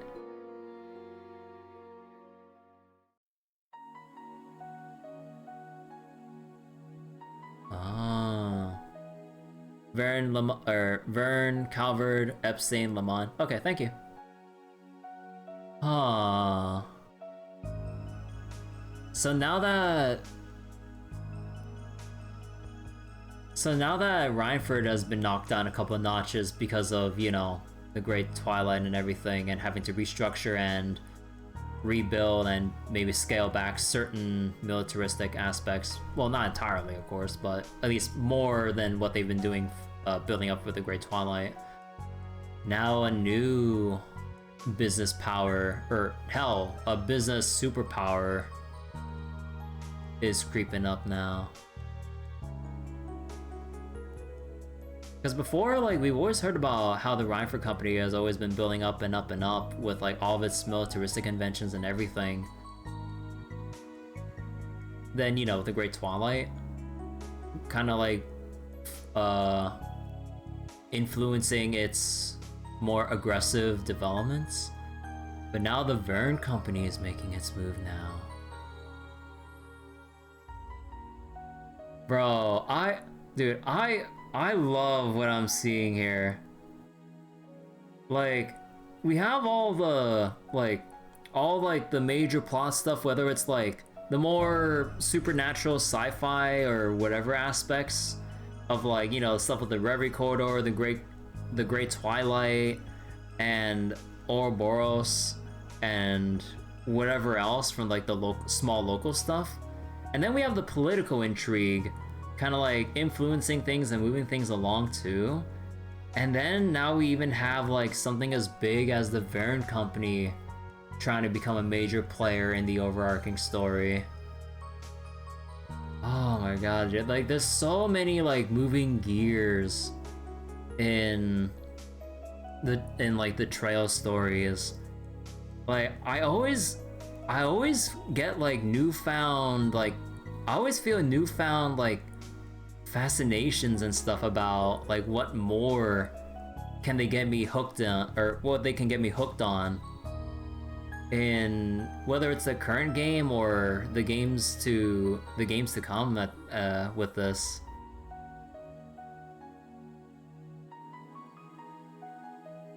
Alright, so now we got the Verne Company.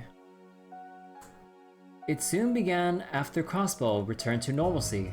After the Supreme Leader's takeover the previous year, Professor Erica Russell approached the Verne Company to propose they join the Western Zemurian Tech Union that she had been hard at work forming.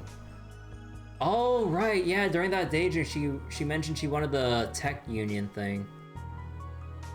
But now the Verne Company is wanting nothing to do with it.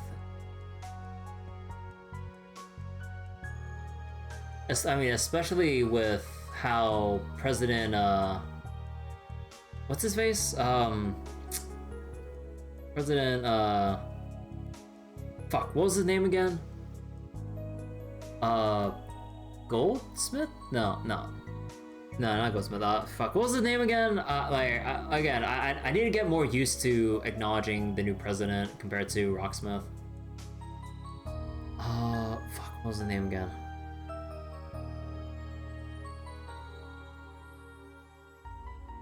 And to no one's surprise, they refused. Oh, Graham Hart. Okay, thank you. Oh, it's definitely gonna take, like, playing a couple chapters of Daybreak when the time comes to, like, ingrain Graham Hart's name into my brain. Roy Graham Hart. Okay. But before Erica and the rest of the engineers involved could even finish getting ready to go and change Verne's mind, something happened to make the Union the least of anyone's priorities. The independent development of a new generation of orbments and their generation's long partner in this subset of technology, the Epstein Foundation, would not be a collaborator.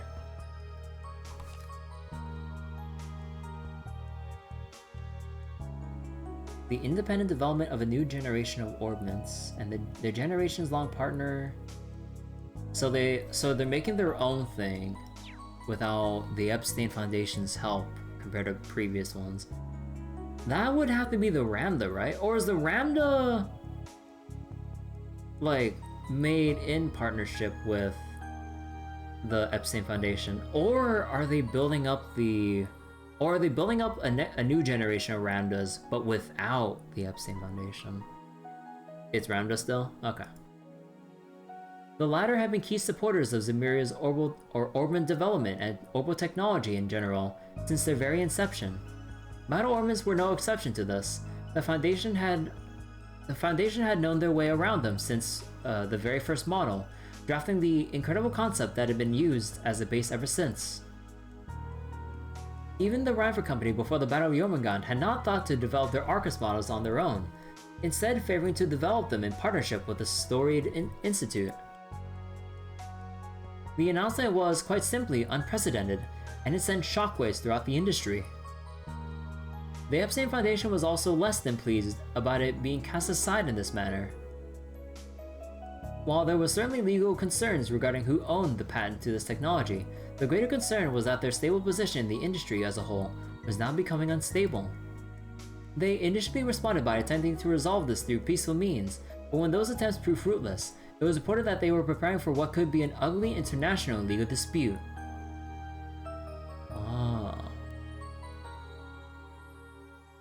Legal dispute over...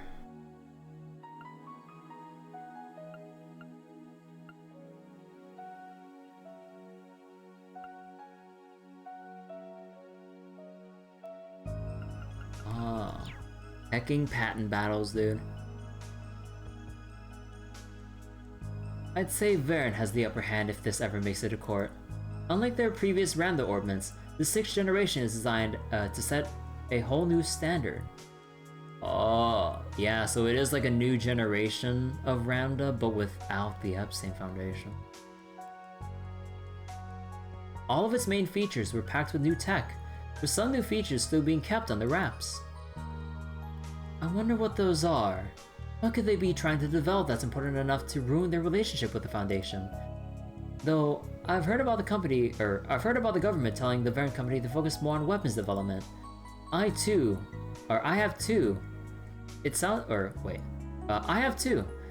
like they're planning to significantly revamp the military's weaponry. Current orbments are getting power crept too. Everything I knew is washed. First type on the burrow, second crossbell. You forgot the name of the Arcus. The I know Crossbow had the Enigma. I don't know what... Was there a name for the orbments in the Burrow at the time? Because, like, we had whatever the Burrow had, then Enigmas, now the Arcus, and then the, and now the Ramdas. I don't think... You don't believe there was? Yeah, I don't believe there really was, like, a name. Because, you know, it was, like, the first of its kind, and they didn't really think to name it, but they kind of, like... You know, or at least, like, headcanon-wise, you know, to make it more distinct with, like, each new iteration of battle orbments, they then named it afterwards in my head.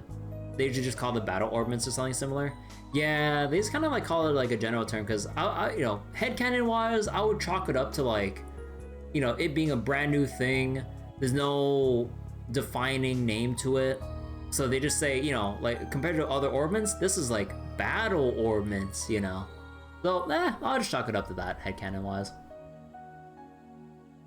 The official story is that they're planning on slimming the military down, but they're pairing that with the latest in weapons development. Then they're still just as powerful, maybe more so. It's just called first generation. Yeah, like I mean, you can. I understand just referring it as the first generation or whatever, but you know, any specific names, yeah, as far as we're all concerned, they didn't have any like names like the Enigma, Arcus, Randa. It's just first generation, second generation, or whatever the heck. And was there a third, or was the third the Enigmas? But yeah, because I know, like, going from first chapter to second, I was like, wait, we have to get new orbments, so everything's outdated? Yep, that's the new generation of battle orbments for you. I was like, oh, dang. Okay. As part of the war ceasefire agreement, Erebonia was required to downsize the military, bringing it more in line with that of Calvard's. Yet, if the Republic were to expand the capabilities of its military, this recently forced equilibrium in superpowers would quickly be broken. Yeah. Because instead of making up military might in numbers, there's nothing stopping them from just increasing the strength of the tech behind the military. There's nothing that says, or nothing says they can't really go about that. So while it looks like they have less people, they're just that much more effective and deadly. Whatever may be true, I got a lot of questions I need answers to. Maybe it will be worth visiting the Varen Company's headquarters in Basel at some point. You haven't learned anything more about where Professor Hamilton is at the moment, right? Nothing new or concrete, at least. It sounds like she's continuing her research eastward, but I haven't heard anything more specific than that.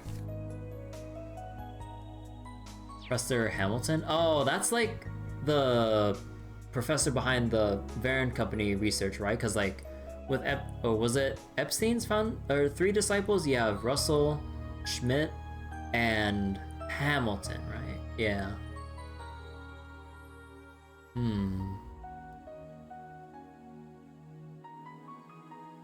I swear to God, I cannot fathom what Falcom is gonna be cooking with Professor, like, what was it? With Professor Hamilton and whatever the Varen Company's role in this is, with whatever Graham Hart has planned. Oh boy. Mom and Grandpa haven't had any luck in contacting her either. I'm not surprised since that area isn't very well connected, but it's still unfortunate. She's a lot more personable than Professor Schmidt, so having her on our side would help a lot. Tita can only laugh. Yeah, there's a lot of worrying stories going around now about PMCs and stuff like that. Bro, we gotta worry about, like, PMCs, like, I'm assuming they don't just mean Jaegers, or are Jaegers considered PMCs? Or are PMCs like their own separate thing compared to Jaegers? Like, are Jaegers a subset of PMCs? Or are they like separate groups but, you know, similar purposes?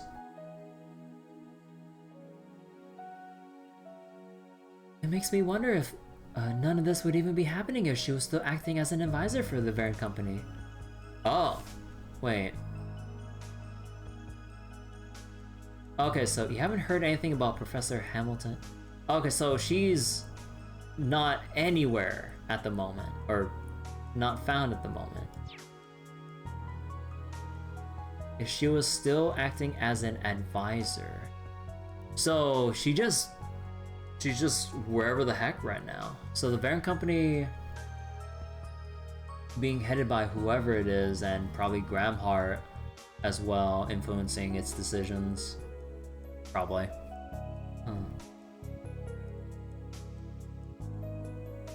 The deeper into the conversation they went, the more Tita could feel her spirit sinking.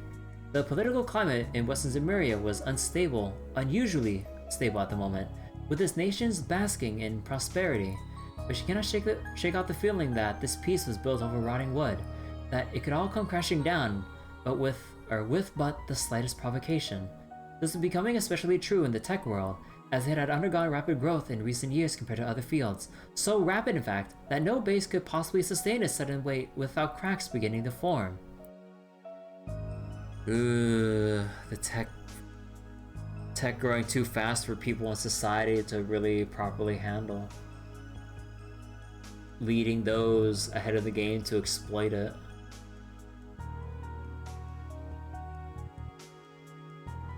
Try not to dwell too much on the worst case scenario, Tita. This piece may rest on a knife's edge, but there's still plenty we can do to preserve it. That's why I'm here right now. And that's also why you're working so hard too. We could find a million problems in the world we wanted, or if we wanted. But pessimism isn't going to make them go away, right? The words filled Tita with the right amount of comfort she needed in that precise moment. Yeah, I guess you're right. Thanks, Ren. So, the Enigma and Arcus and Ramda are all 5th generation. Oh, so... Okay, so all the different, like, orbments we have are just different generation... Or, sorry.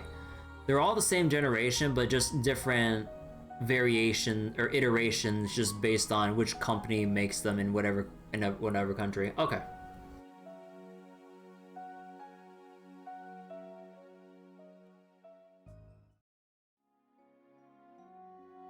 They continued on, losing track of time as they talked well into the night. Before they knew it, the clock had struck 12. Well, it's getting really late, so I should probably be going. I'll talk to you soon, okay? Alright. Good night, Tita. Night! Oh! Tita suddenly remembered something. The exclamation stopped Ren just as she was about to end the call. Estelle and Joshua told me to ask if you're doing okay in school.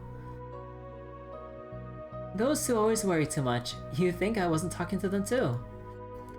G couldn't help but remember her interaction with Ronald after class, but Ren quickly drove the thought from her mind. It wasn't worth dredging up. Tell them they can rest easy. Everything is fine. Good. They wanted me to let them know if you were being bullied so they can fly over and help. Oh boy, when they learn the truth. Ren could only sigh. Honestly, do you think I can't keep myself safe from a few schoolyard bullies? Actually, they said they were more worried about what you do to them than what they would do to you. I mean, they're not wrong. At her friend's silence, Tita couldn't help but burst out laughing. I worry about you too, obviously, but they're probably right. How awful of you. Wait, even if that were to happen to me, I wouldn't do half of what you're imagining. I'd do twice as much.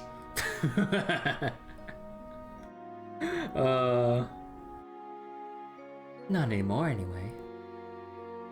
See, it's saying that kind of thing that makes people worry. I'm a lady now. I need the magnanimity to forgive the transgressions of others. Okay, Miss Elegant Lady. I'm also trying to do what I can to avoid standing out too much in school about that. You can try, but I think that's always been a lost cause. Anyway, I'm really going to go before I remember anything else. Say hi to Zin for me if you run into him.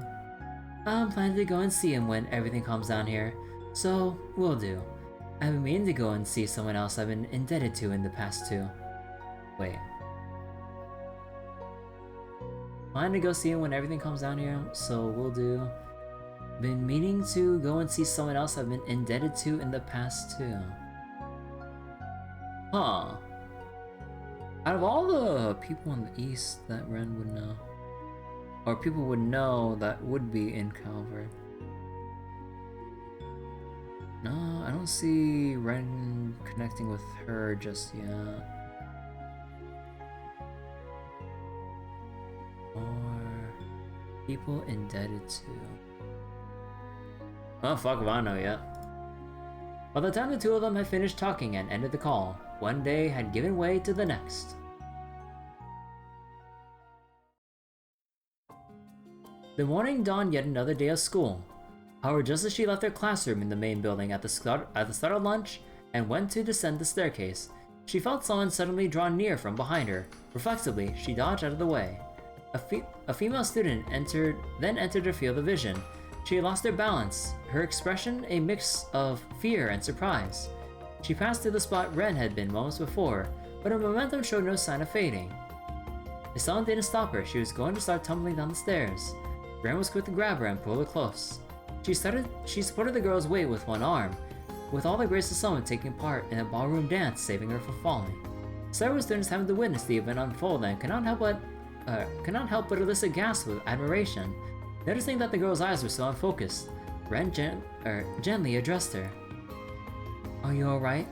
You aren't hurt, are you? Finally realizing the situation she was in, the girl whose face had become quite red quickly straightened, her posture in a fluster. Yes, I'm okay. You all ran right from the next class over, aren't you? Thank you so much for helping me. You're very welcome. But I would have to caution you from losing your composure like that right next to a staircase. Do you have some really urgent business to take care of? The girl first frowned in response, then paused to think, and then answered. Nothing I can think of. It's weird, but even though it was probably my imagination, it felt like someone had pushed me from behind. Ooh. Bro, Ronald or his lackeys are no shit, but they're complete pieces of shit. Obviously no one here would do that, so I must have just bumped into someone by accident. She thanked the rescuer again before disappearing into the distance. The situation she deemed her imagination, however, lingered in Ren's mind. If I hadn't noticed something was amiss, both of us would have fallen down the stairs. We could have been badly hurt. Was it really just a coincidence, or was it a deliberate action by someone who wants to hurt me? If it was the latter, she didn't have anything to support this theory, but it came with a familiar sensation, the feeling of malicious stares focusing on her from the shadows. It took surprisingly little time for her suspicions to gain evidence. After finishing gym class the next day, Ren made for the classroom and began preparing for her next lesson, and as she did, she noticed something was amiss. Her laptop, wasn't it? Oh, now that's just petty! All of her textbooks had been glued shut with an excessive amount of adhesive. Try she did to open them, it was a lost cause to get even a single page. It was an obvious attempt to harass her. The culprits behind the act were equally obvious. Not far from where Ren was sitting, Ronald Griffith and his lackeys, whom she so memorably turned away 2 days prior, were snickering to themselves, their eyes mockingly focused on Ren all the while. They're not even interested in hiding what they're like anymore. I'm sure at this point they want me to know who did it to intimidate me. This latest development also confirmed in her mind they were responsible for trying to push her down the stairs the day before. What a pitiful sight they were. Because she refused to join their group, her existence was, in their eyes, nothing more than a hindrance to Ronald's campaign for student council president. It would stop at nothing to either break her spirit or force her to join, or shame her into lowering her popularity among the student body. It didn't matter that Ren had no interest in taking part in the election. After inspecting the state of the textbooks, Ren's expression grew difficult to read. I think I can make them usable again, but not in what little time I have left before class. The bell soon chimed to signal the start of her lesson. Ren left the textbooks out on top of her desk, making no effort to open them throughout. Her instructor was, of course, less than pleased about this perceived slight against them. Picking her to answer a question as an attempt to chide her poor behavior. Miss Bright, please read the next paragraph aloud for us.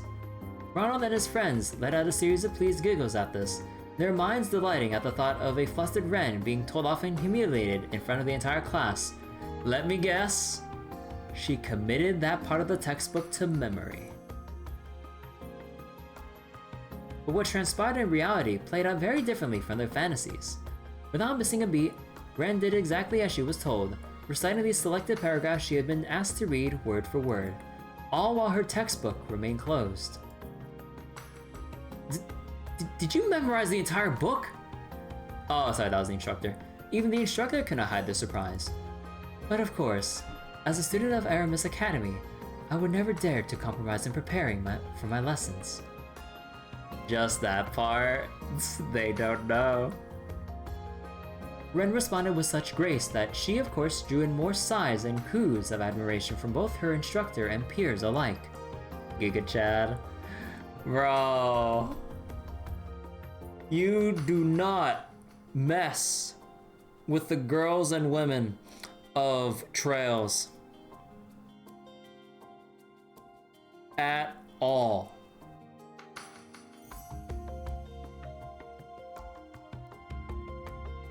It was only Ronald and his posse who groaned with sullen expressions. The next incident came on Ren's way to school the next morning. She entered the school gates with a horde of other students and was just about to step into the building when she noticed a foul smell coming from above her. Really? Now they're just like trying to pour down some She looked upward, noticing a portion of the fencing the fencing surrounding the building rooftop was falling. Oh, sorry. She looked upward, noticing a portion of the fencing surrounding the building's rooftop was falling directly above her. Bro, now they're just straight up trying to outright kill her. Jesus Christ, dude. We go from, obviously, pushing down staircases will be one hell of a way to go as well, no shit. But, bro, goddamn! Other students noticed at the same time, letting out screams of horror and worries, letting out screams of horror and worries they could do nothing about it. I could get out of the way easily if I wanted, but the fencing was over 2 arch in length. She could escape unharmed, but the other students around her would likely not. Did I experience this type in school? No, not really. I'm very grateful that in my experience in school, I never really dealt with bullies. I either mainly kept to myself, or had a small tight-knit group of friends I was able to just hang out with. So I never experienced, thankfully, I thankfully never experienced getting bullied during any of my time in school. Maybe dealing with assholes or something, but never outright getting targeted or bullied in any manner like this. Well, definitely not getting a fencing dropped on me, but getting pushed around, called names, or anything like that. I mainly just kept to myself and stuck with the friend groups that I have made, thankfully. But yeah, it always feels what was it? It always feels like I'm looking into a completely different world whenever I hear reports about school bullies and all that stuff. Because, like, anytime, like, when big school assemblies come up about, like, really bad cases of bullying, like, either cyberbullying online via Facebook or just whatever, or physical bullying that got to a point where there had to be a school assembly to address, like, these issues. Not like they would help, because it's just a stupid, like, you know, it's the stupid canned, and like, videos you would see about, here's what to do when being bullied. Like, you know, talk to bring it up to a teacher, or like, you know, all the, you know, kind of like the dare shit with like saying no to drugs, or trying to like stand up to bullies, or, you know, run away, or whatever. It's like, as nice as the intent is, I always feel like, and this is just me being extremely pessimistic, I feel like those really achieve nothing. Because, like, the bullies will still bully, regardless.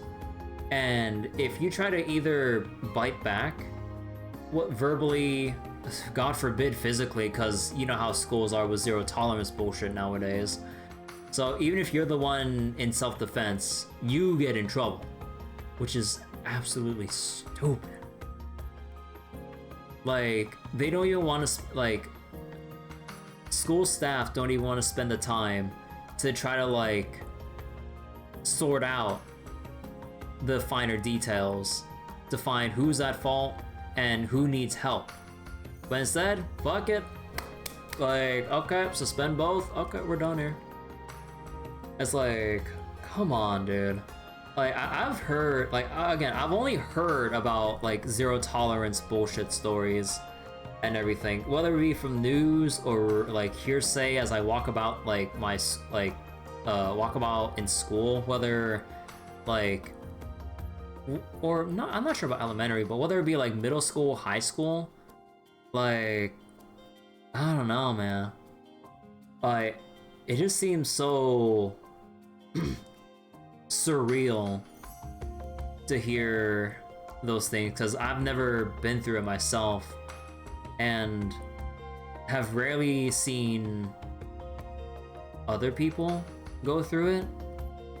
But then when you get the regular reminders, whether it be in like school announcements, assemblies, or all of these like bully awareness like videos or lectures or what have you, like it's always there, just like drill into my mind that even if I didn't personally experience it, it's always a thing that people go through, and it's, to put it very lightly, like, or not to put it lightly, I mean, like, it's a very serious thing.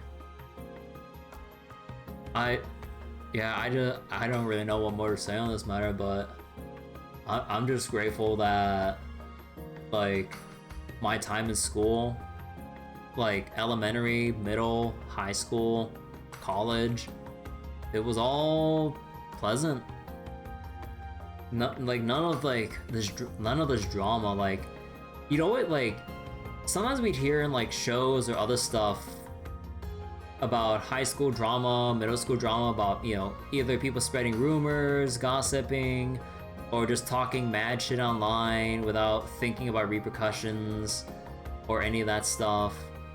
Like, I always knew better about that. Like, the only time I've ever had like a Facebook or whatever was to try to find other ways to stay in contact with like friends of mine.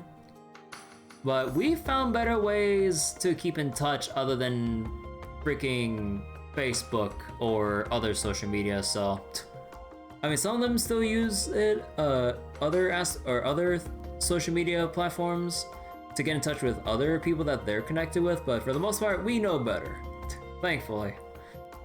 But yeah, just like hearing like the drama I would hear, like just like overhearing other students or classmates like as they talk about in class or out in the open. Like, anytime I hear people going through rough times or venting their frustrations about some, I would probably say, petty drama, it just reinforces in my mind, like, yep, I ain't gonna talk to no one, like, at least on social media, I mean. Like, what friends I have, I will deeply cherish. And as nice as it would be to be more, like, even more social and extroverted to, you know, make friends with a lot of people, sometimes you might just end up meeting those kinds of people who just hate your guts, or want nothing to do with you, or come off as really abrasive where even the smallest slight could set a target on your back for whatever reason, even if you just look at them in the wrong direction, or in the wrong way. So, yeah, I don't know where else I'm going with this, like, personal, school experience tangent, but yeah, it's just wild to me the extent of bullying, whether it's like in fiction or real life. Okay, let's continue. That was the risk she was unwilling to take. Grasping the battle orb hidden in her bag, she cried out, "Airstrike!" A sphere of wind formed in response to her incantation. A sphere of wind formed in response to her incantation, flying upward at high speeds. She carefully controlled its powers so that instead of setting the fence flying, it simply canceled out its momentum instead, allowing her to hop and catch it with ease.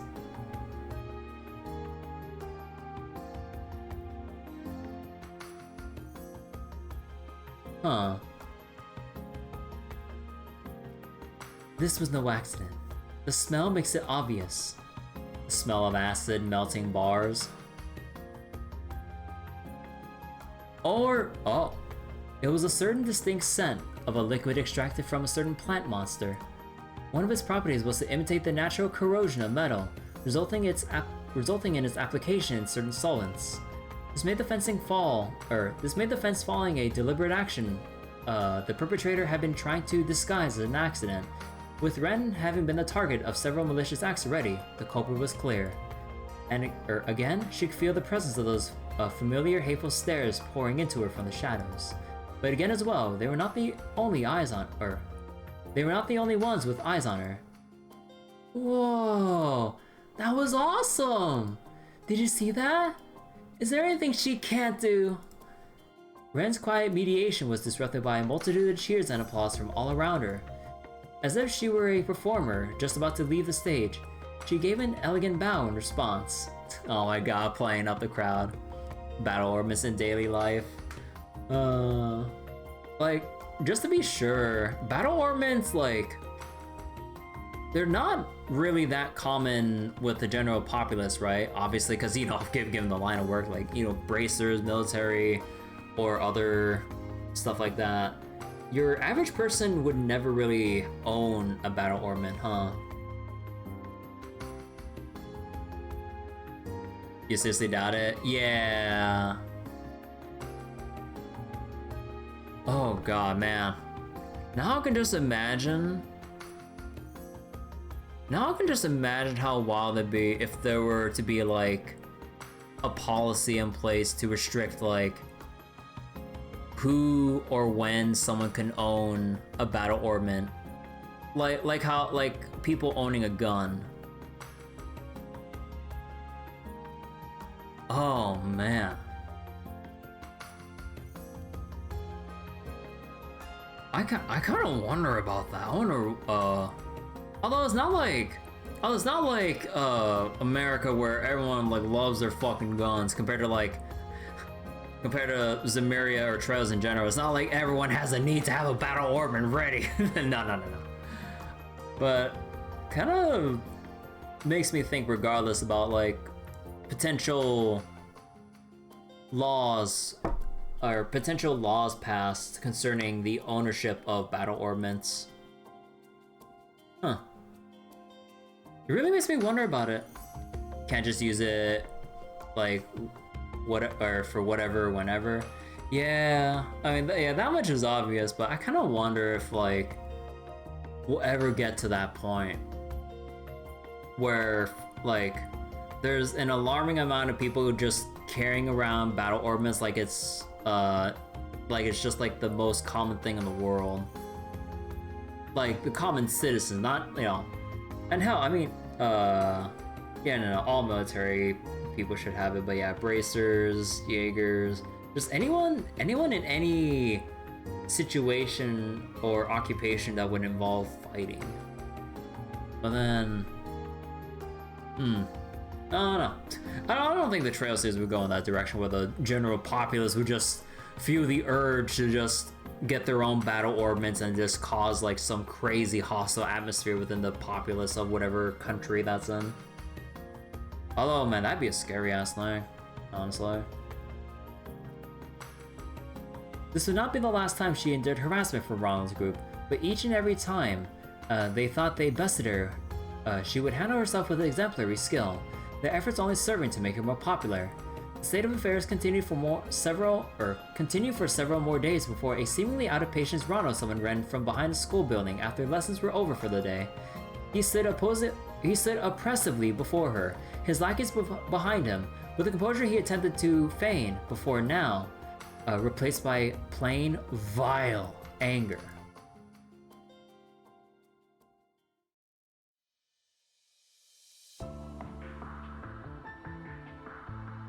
Oh boy.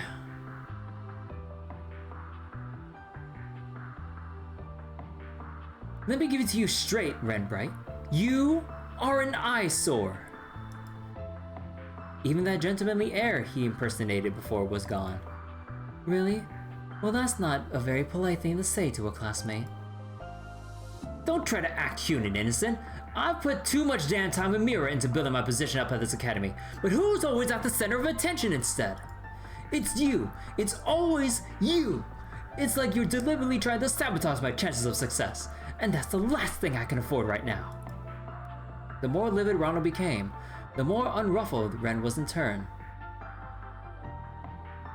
You're only sabotaging yourself by setting me up to succeed over and over again. You are aware of that, aren't you? Had she not been forced to defend herself against him over and over again, she would not have received nearly as much attention. This being pointed out caused Ronald to return an audible tut of frustration. Who cares about how it happens? The point is, this has gone on long enough. So, I'm going to have to ask you to step off the stage for a while. What do you mean? Ronald seemed to present some of his initial cool from when they first talked as he answered. Oh, I mean something very simple. You just won't come to school until the election is over. And if I refuse? To this he raised a hand. In response, his lackeys stepped forward to surround her.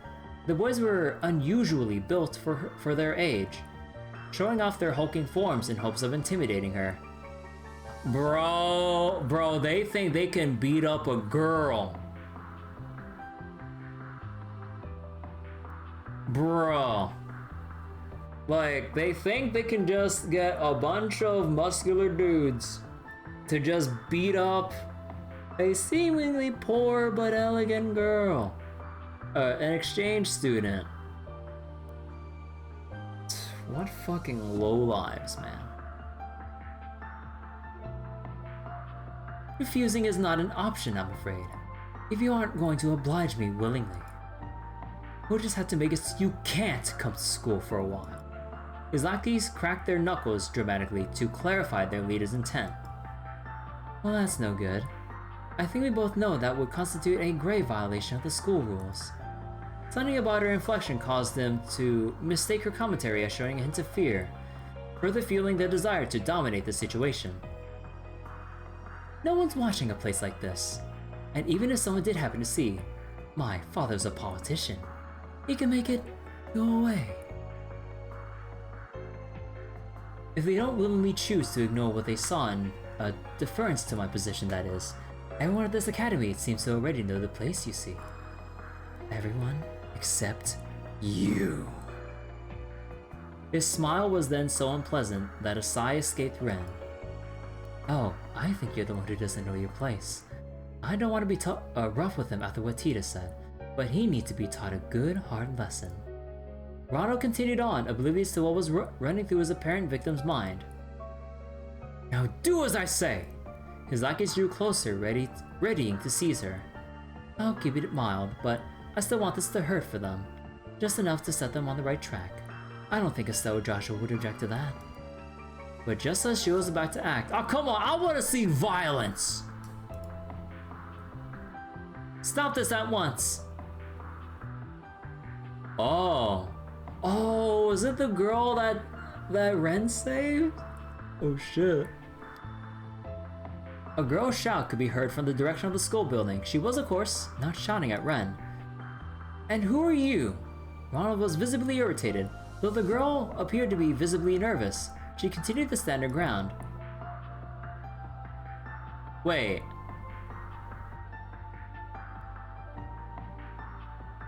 I didn't mean to listen in, but I couldn't help but overhear what was happening here. You can't go through with this. What you're doing is wrong. The girl stepped forward until she was directly in front of Ren to protect her from her schoolyard bullies. As she did so, the light revealed sleek, dazzling blonde hair that shimmered much like the sunshine above. Huh? Blonde hair? The sunshine? Ren recognized her to be a first-year student who lived in the dormitory next to her own. They weren't close to one another. At most, they exchanged polite greetings, or only exchanged polite greetings with one another as they passed each other in the hall. She always seemed like a quiet, polite young woman with a good upbringing. However, not the type whose eyes would glow with the resolve as she put her well-being on the line for someone else's. Ren was surprised by this, as was Ronald. Though he was less than impressed, he never fathomed that another student would dare to resist them.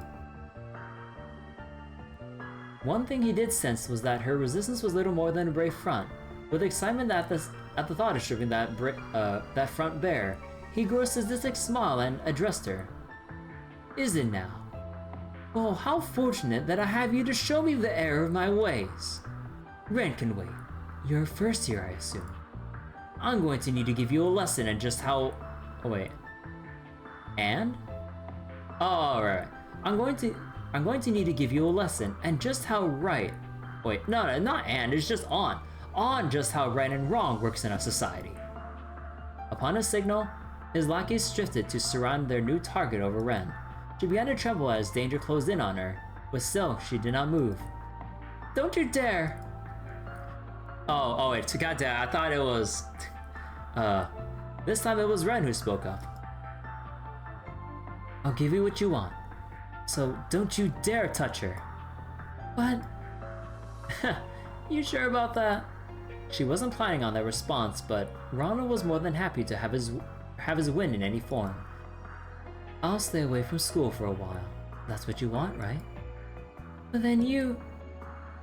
The experience of studying abroad has been rather tiring for me, so maybe I do need some rest. Ren's voice was gentle in an attempt to assuage the kind girl's concerns. Ronald, meanwhile, made no attempt to hide the joy he felt at victory, laughing heartily with all the glee of a spoiled child. Good, now everyone knows their place here. I see no reason to harm either of you now that I've got what I want.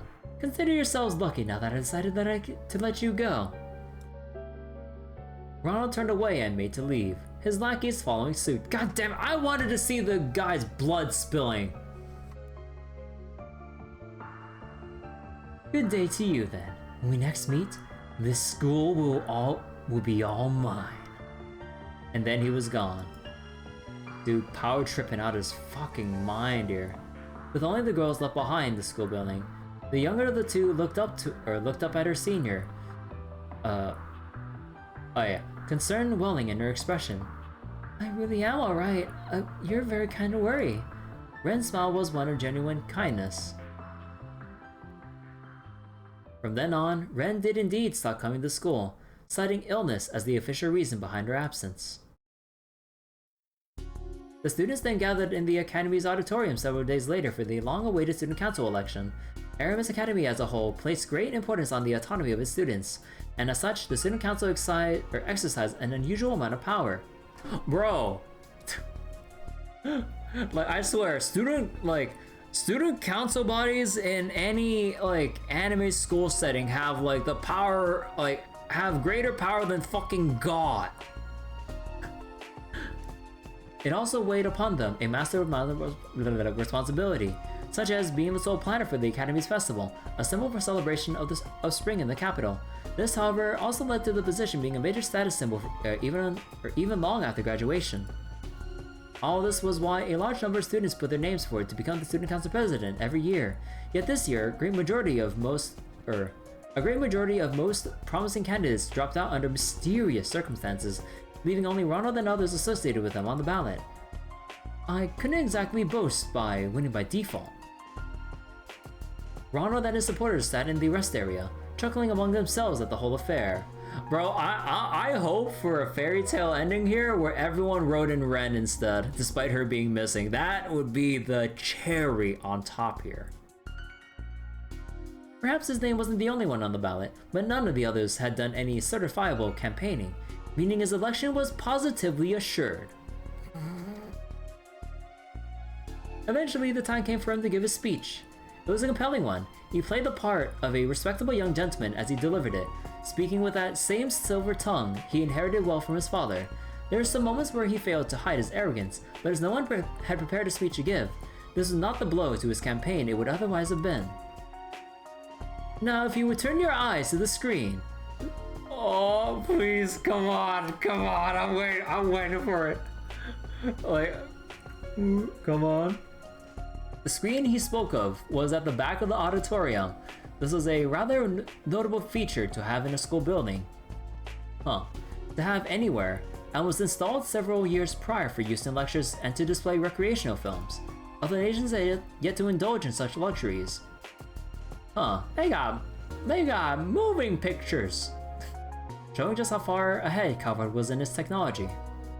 Up until then, students had used it to display photographs during their speeches, but Ronald intended to take it a step further.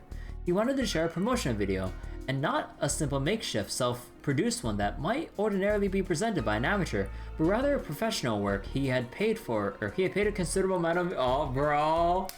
Come on! I'm waiting.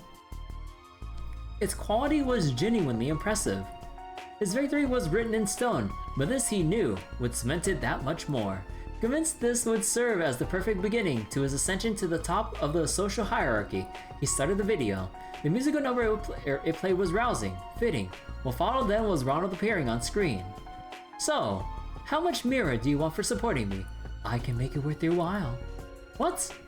The video? Oh, get fucked! Somebody's getting fucked, get fucked! Oh shit! Rather than an inspiration show of what he could bring to the student body, it was a recording of him buying off one of his opponents just days before.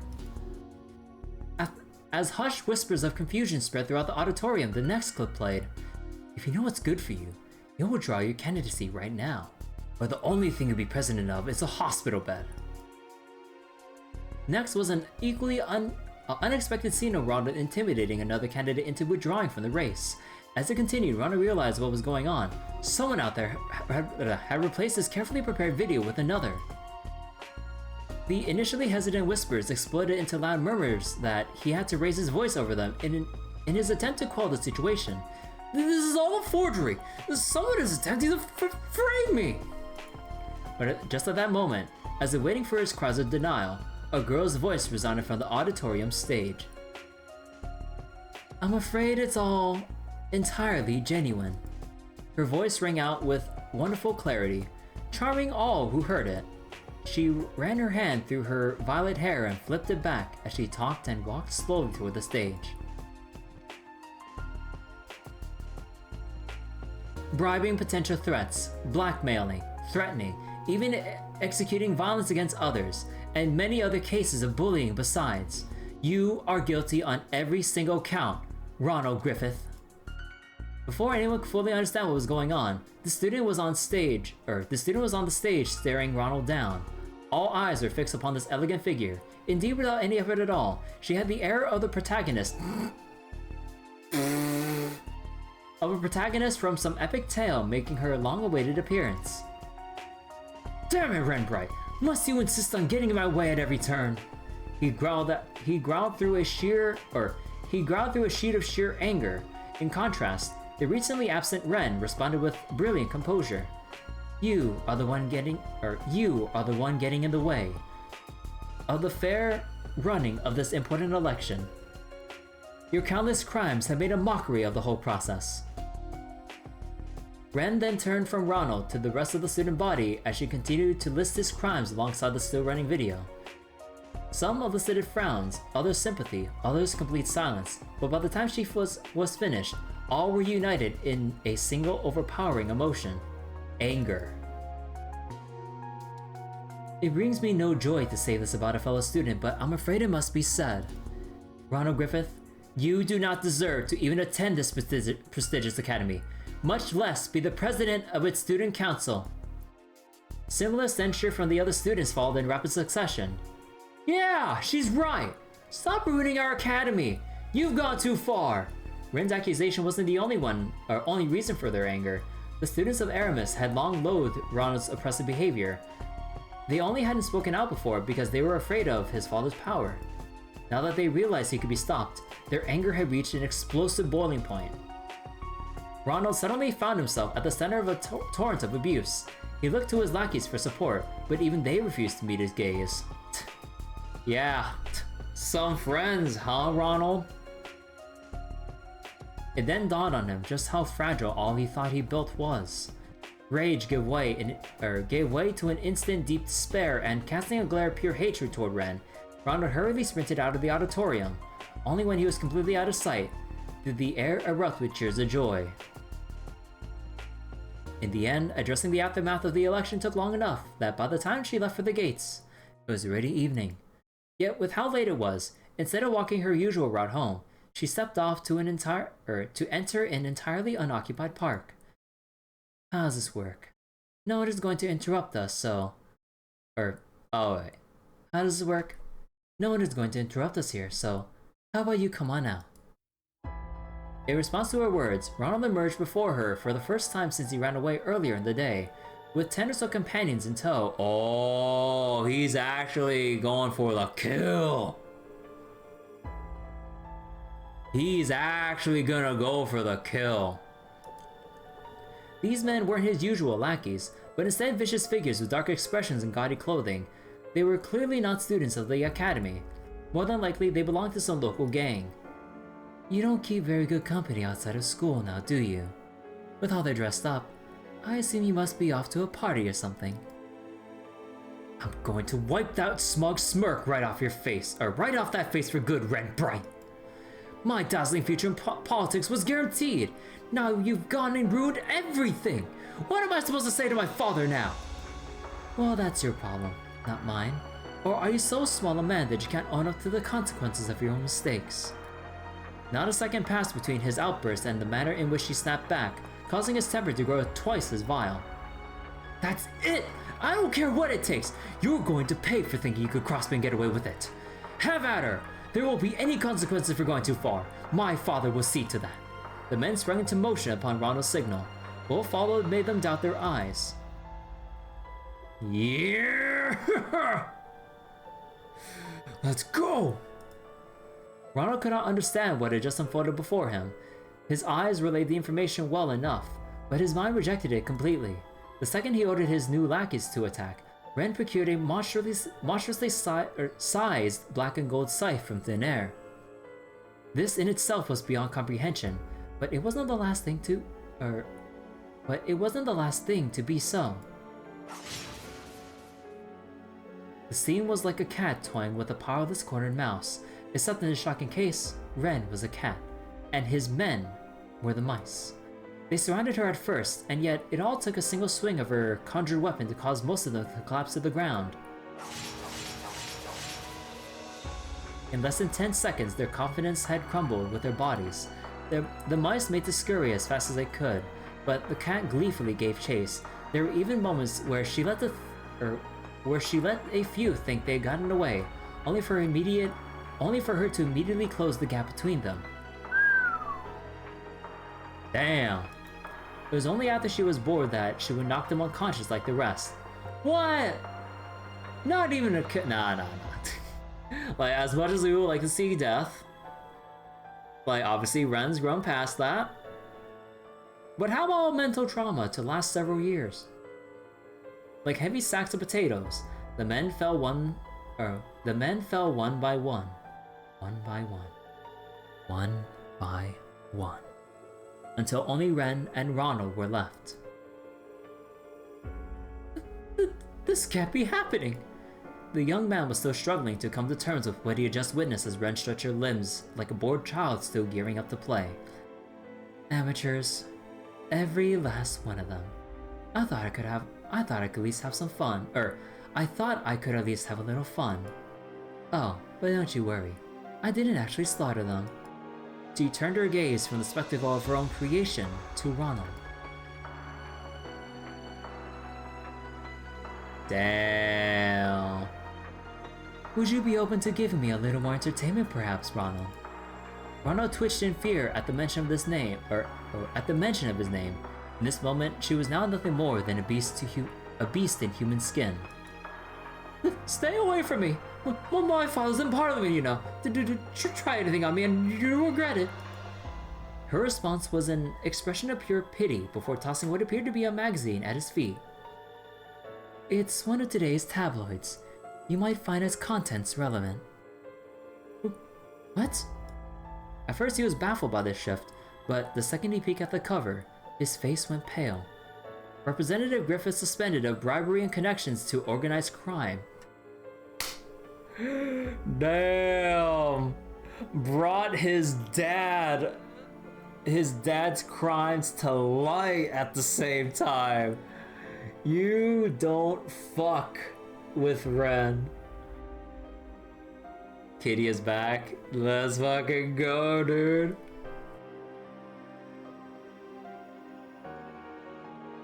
There's a whole special feature on your dearest daddy, complete with evidence.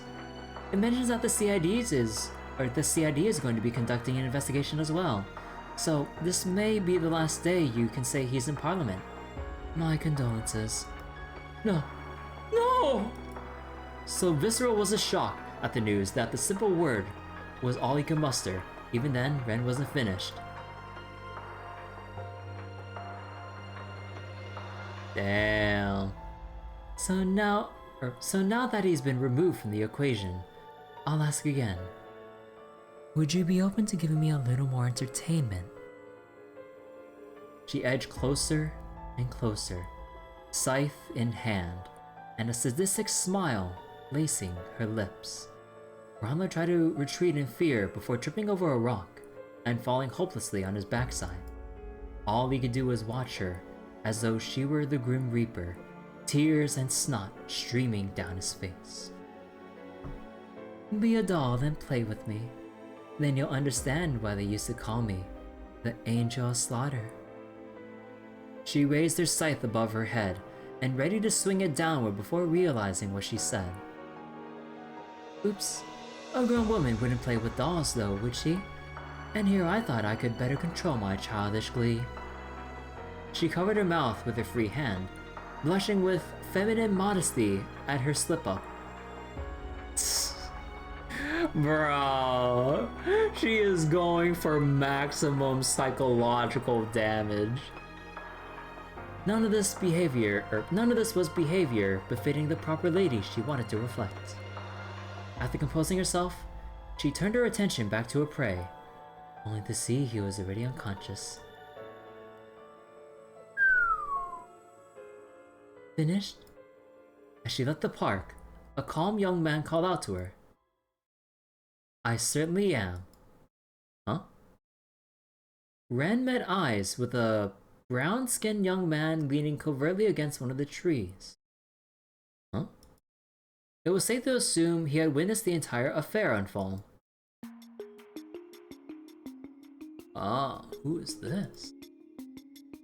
He glanced inside the park for a brief moment before speaking with slight but genuine admiration. You really are something. In what way? In every way. Even I was more struck by the hacking abilities of the famous Kitty than the combat prowess of the infamous Angel of Slaughter. Still hard to believe you managed to find dirt on his bigwig dad that easily. Ren's response was matter of fact, showing no sign his praise had gone to her head. Most people just aren't as cautious about cybersecurity as they ought to be. Understandable with how new most are to it. Of course, it isn't nearly as easy as this, as this was when you're dealing with leading corporations and politicians at the top of the food chain. You make it sound like you've tried it before. I might have. Ren's smile was both cryptic and darling. Darling? Yeah. I've been more impressed with you. You were quick to write a piece so that scathing while also finding me exactly the proof I needed. I'm glad Grace told us. Oh. Just doing my job. The man's name was Dingo, and he was a professional reporter for a tabloid. Oh. Dingo. Okay, that's gonna be a name to know for Daybreak.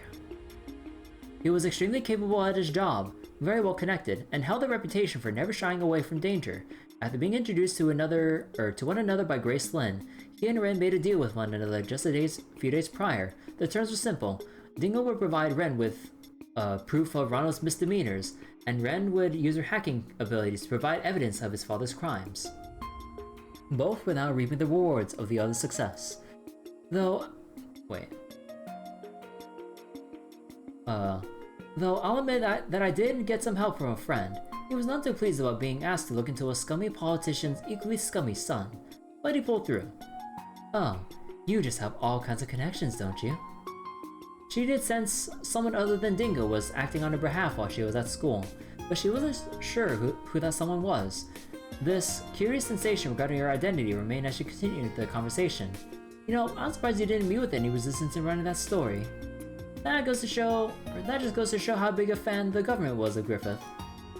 They left him alone because he didn't actively oppose the current president's party, but from the CID's perspective, this chance to take him down was as good as it was going to get. That does sound like something Miss Title Master over there would do. Calico!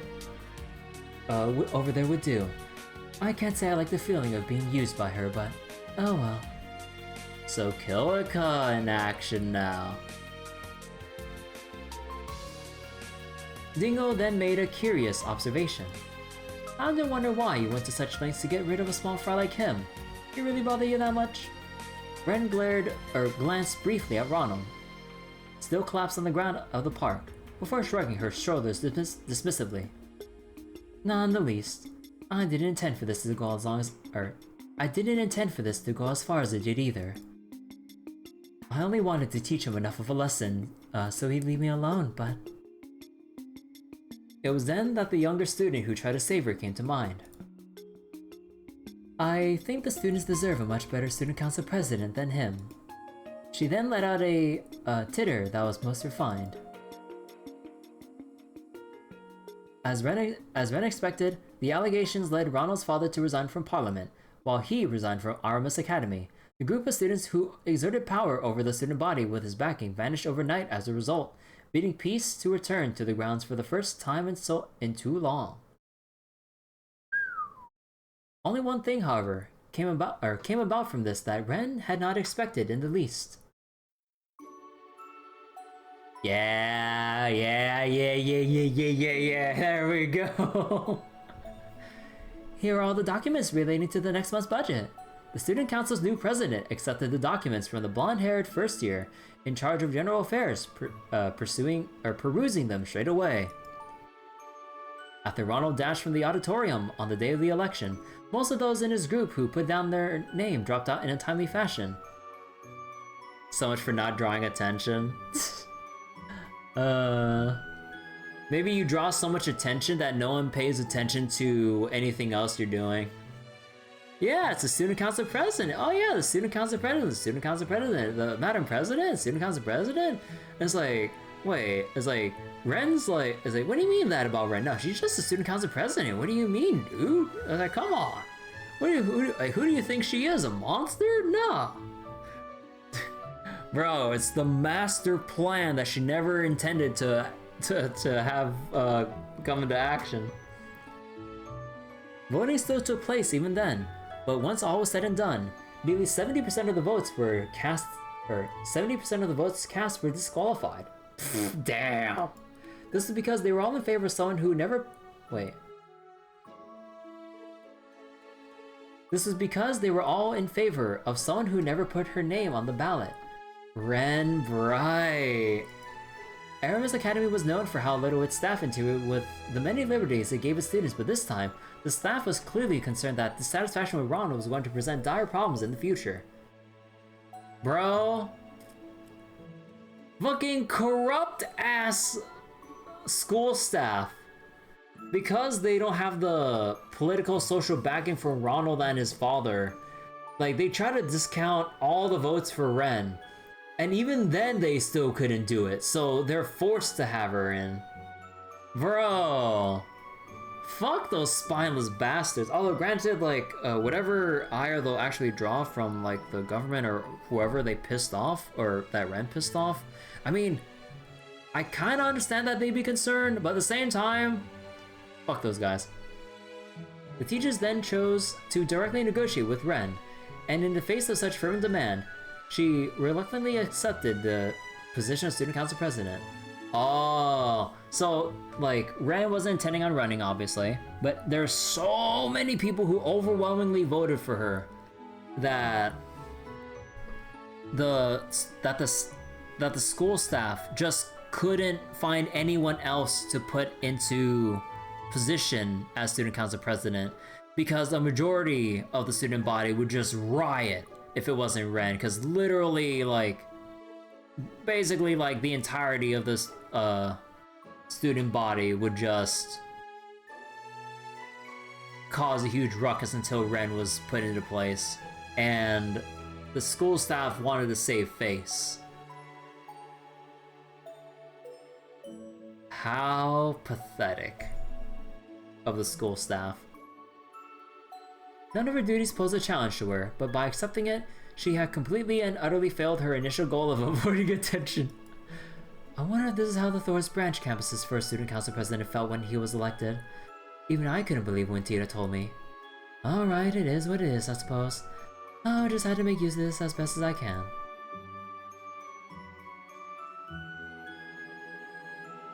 Sunlight beamed into the student council room. The blonde-haired girl and two of her friends struggled with the new workload they were adjusting to.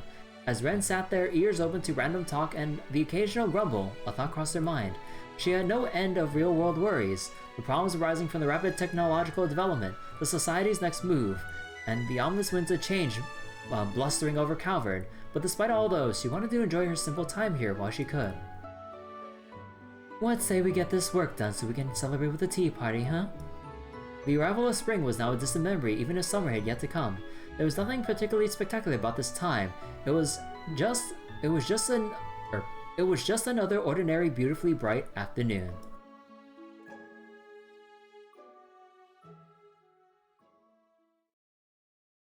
An unconventional student, the end. Bro. Oh, don't tell me. You motherfuckers! It's 3 in the morning right now. Fuck it, I'm reading it. I'm all ending on this shit. I'm gonna speed read this shit. I am speed reading this shit. Okay. September, year 1207 of the Septian calendar. Okay, so we're going back a little bit. I cannot accept. I was not one to mince words. The hulking bear, the veteran bracer, Zin Vatha cannot hide his disappointment, puffing out his bottom lip with a sigh as he stood before me. Not again. You gotta resign yourself to the inevitable one of these days. I've been indebted to this man, who was as capable as he was kind since my first days in the guild. Oh. Truly, I didn't wish to be a source of vexation for him, but the wish alone was not enough. I have neither the experience nor the skill to be worthy of A rank, so I cannot accept your recommendation. Races are assigned ranks based on their strength and achievements, with A rank being the highest on paper at least. Its members are the very face of its beloved organization, and as such, ranks are a metaphorical badge of honor to be worn with pride. So, how I had received multiple recommendations for the most prestigious rank in 6 months. I spent no effort in working to hone my craft in the years I joined after school, and certainly, I wouldn't classify myself as a doe-eyed newcomer, but to have my name among the greats of the guild? Absolutely not.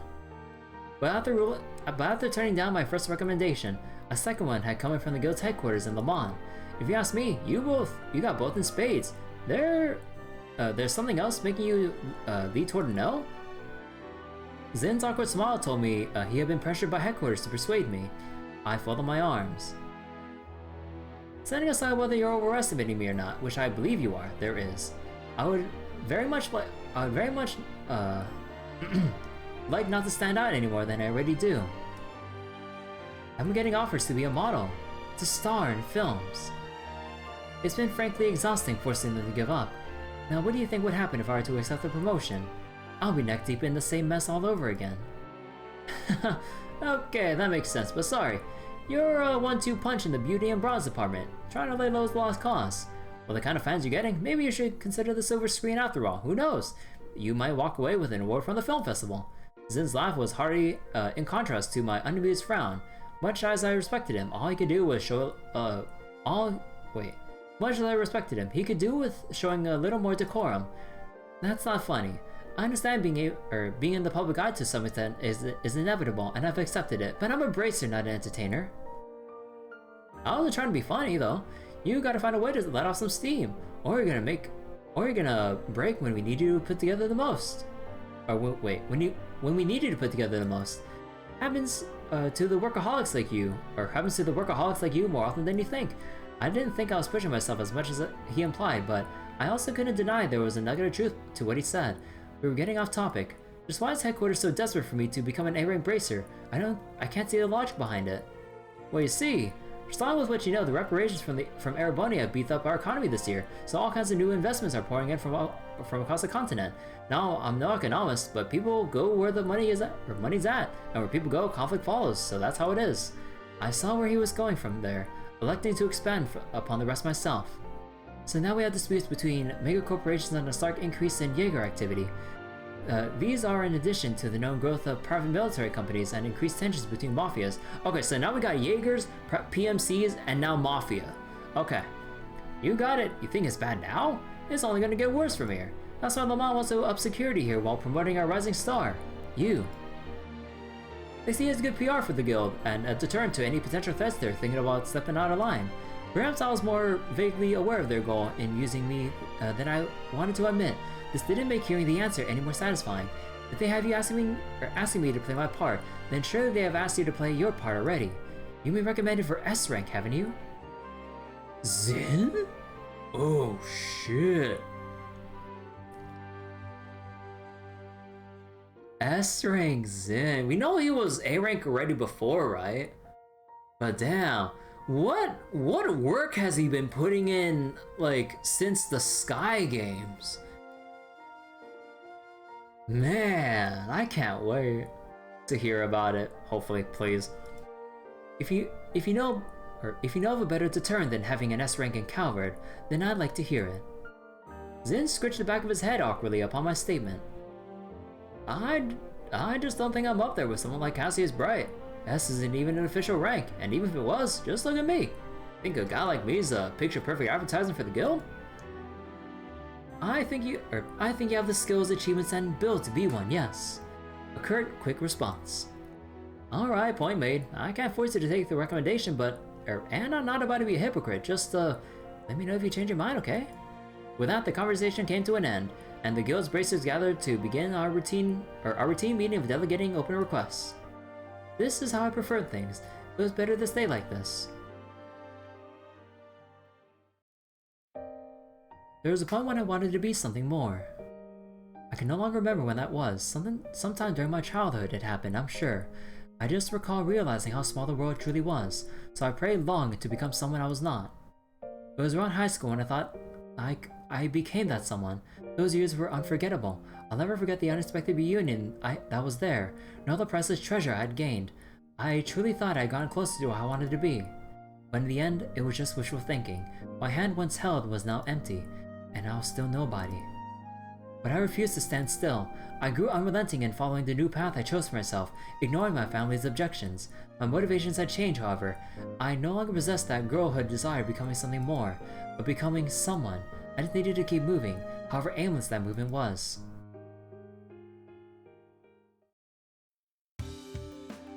Well, are we looking gorgeous today? With a whimsical wink, a familiar bartender welcomed me to his establishment. He was a tall, affable man who lived by his own rules and never hesitated to lend a helping hand to others. He reminded me of the Crossbow City branch's receptionist from the few towns I visited for work. The place was nearly empty today. I sat down on the counter seat farthest from the door as he approached. The usual, sweetheart. I stopped by here after a hard day's work on occasion, and whenever I did, I always ordered a coffee and a light snack. This was not a coffee and snacks kind of day.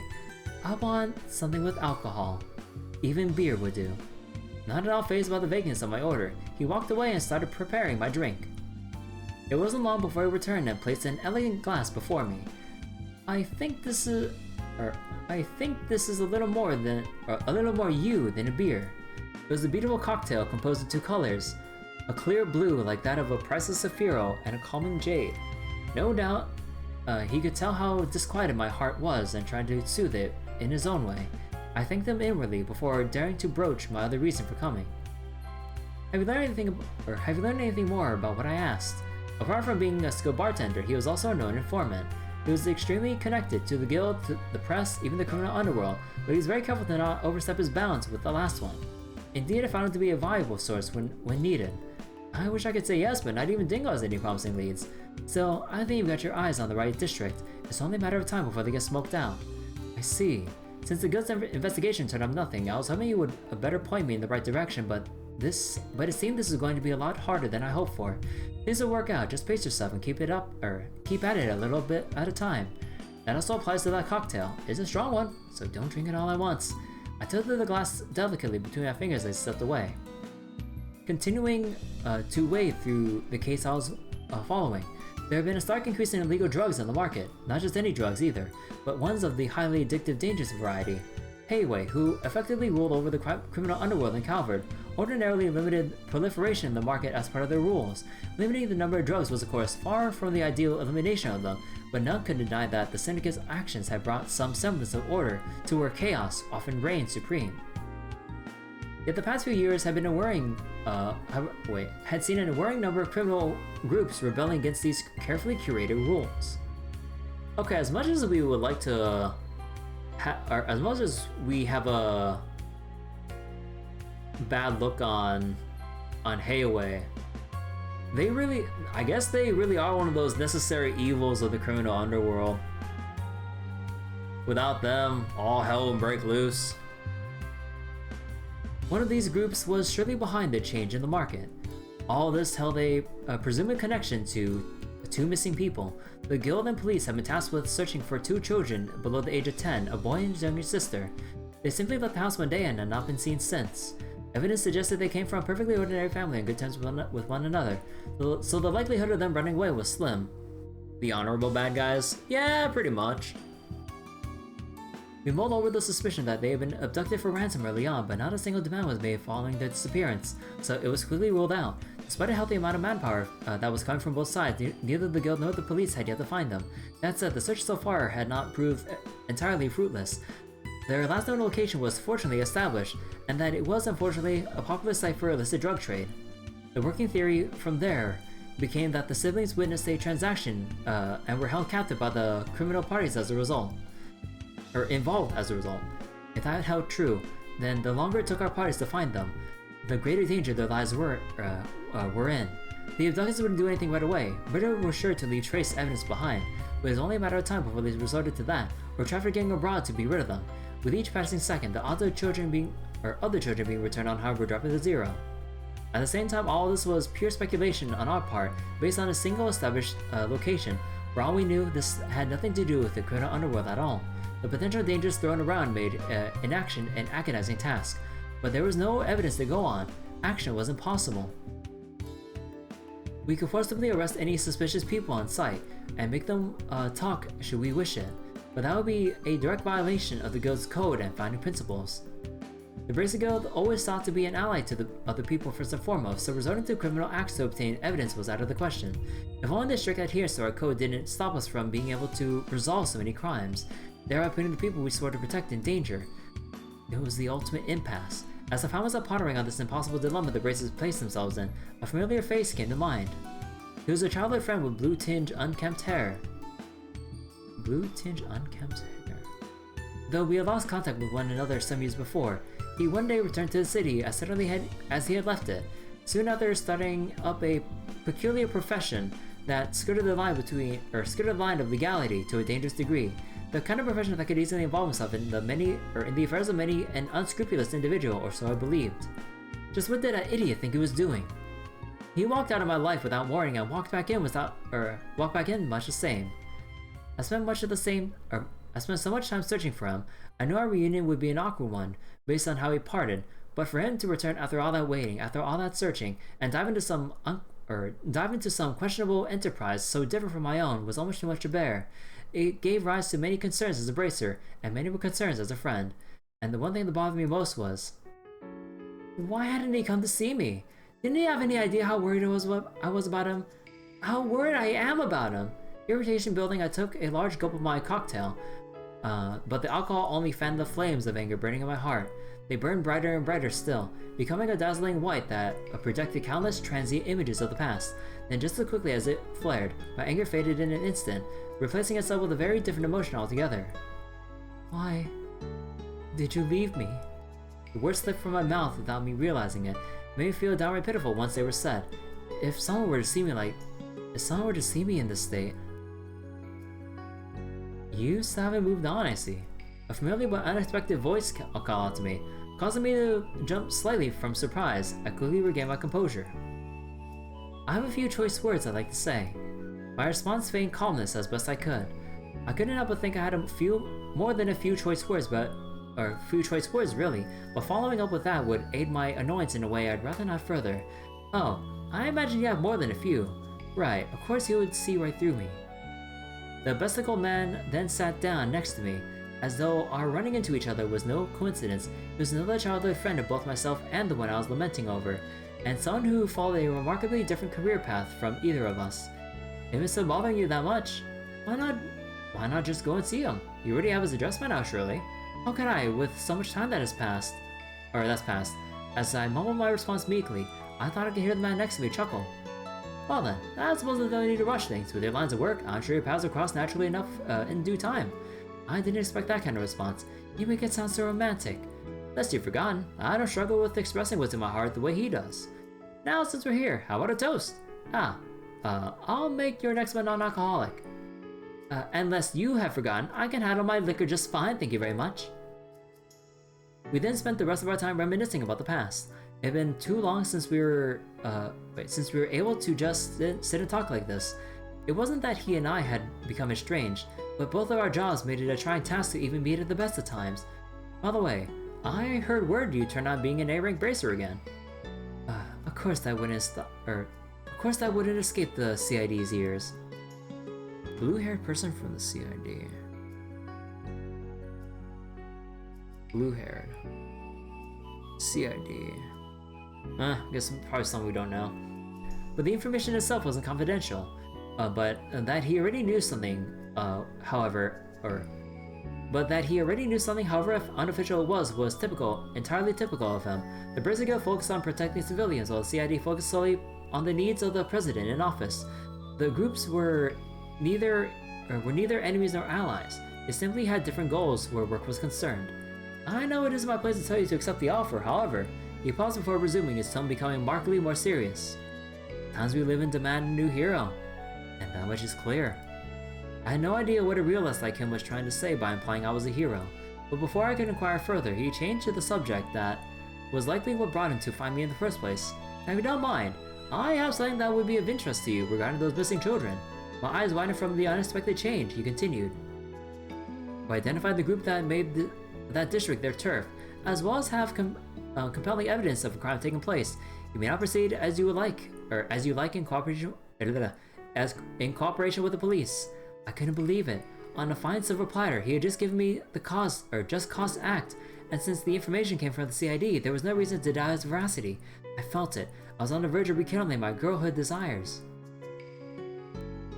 All I had done till now was follow life where it was taking me, and yet here I found myself before a new path that could lead to that someone I once wanted to be. This deviation terrified me. What if it led me to losing someone again? What if it ended in more pain? My fear begged me to stay idle. I was a fragile human being at my core. I knew it well. It made me wish I was anything but. It inspired me to take up the sword and rebel against any whispers of weakness. And I played the part admirably on the surface. Take up the sword. But if I were forced to face cruel reality in the future, I wondered, would my heart be able to take it?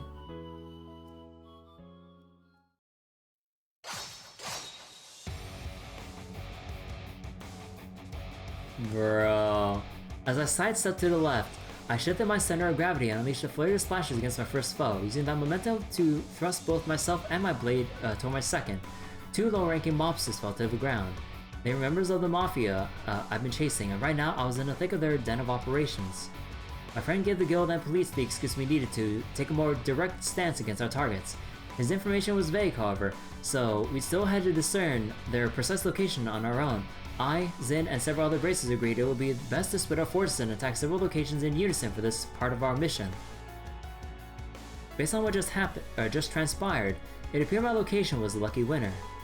Man, now I can see why my friend said he's that with a heavy heart that he's moving on from Laura to a new someone. He has a thing for swords, especially waifus with swords. So, okay, I can tell what got him to change his mind about, or change his attention from Laura to someone else. Okay. Oh my god, you son of a bitch, of fucking course. There's the intruder. Hey, I've seen her before, she's from the paper. 2 more reinforcements arrived, but I was hardly going to give them time to act. I raced forward, swinging my sword twice as I passed them. They fell before they could even raise their weapons. I advanced. Mobsters arrived in droves, presumably. Word of my arrival had already spread. There she is! She's that abrasive word's been going around about! Oh damn! What if the immovable was here too? Don't be chicken shit! It's one woman! We can take care of her! Famous last words. One thing you never want to say in the Trail series. It's only one woman, what could she do?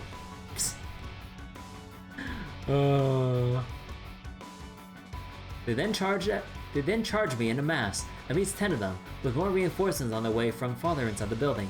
Forcing my way through with how many they had in their number was risky. I knew the sensible thing to do would be to wait for other braces to show, but I had to consider, what am I waiting afforded the Mafia at the time to wield the children as hostages?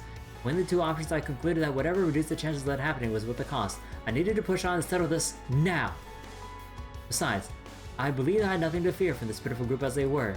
Were they seasoned combat veterans, they could have used their numerical advantage to implement complex formations to corner me, but they did no such thing, the amateurs. And they had dared to believe they held a candle to Heiwei's martial arts? In the face of one of my experience, their bloated size was more than a hindrance than help. They wouldn't be able to utilize even half of their potential against me. I first had to position myself and them appropriately. If I could ensure the gun-toting wielders among them were in each other's line of fire while rounding up the close-range fighters to a single spot, they would soon have bigger worries. Friendly fire. Their vulnerabilities would then spawn victory as I cut them down. One down, 2 down. The precious seconds after defeating a foe were the most advantageous. Just as a man had fallen, I was on to another before they had time to adjust to my incoming blade. There's no pattern to who was next by design. I chose my targets with stunning erraticism. throwing them into complete disarray as more collapse to the ground. 3 down. 4. I'll go around them in a wide circle. I'll move between them, while remaining ever aware of any surprise assaults at my back. I waited through them till I encountered the ones farthest back. These ones never even considered I would be able to reach them. They were spread so carelessly. The men took up their guns with newly alert panic strewn across their faces, but the fate was already sealed. They were powerless as I closed the gap between us. 5, 6, 7. With over half of their number down, the remaining mobsters were quickly losing the will to counter. Some attacked out of adrenaline-induced desperation, calculating the next move so poorly that they fell into my long-set trap and accidentally attacked themselves. At this point, the battle was good as final. All I had to do was continue taking them down till I was the last one standing.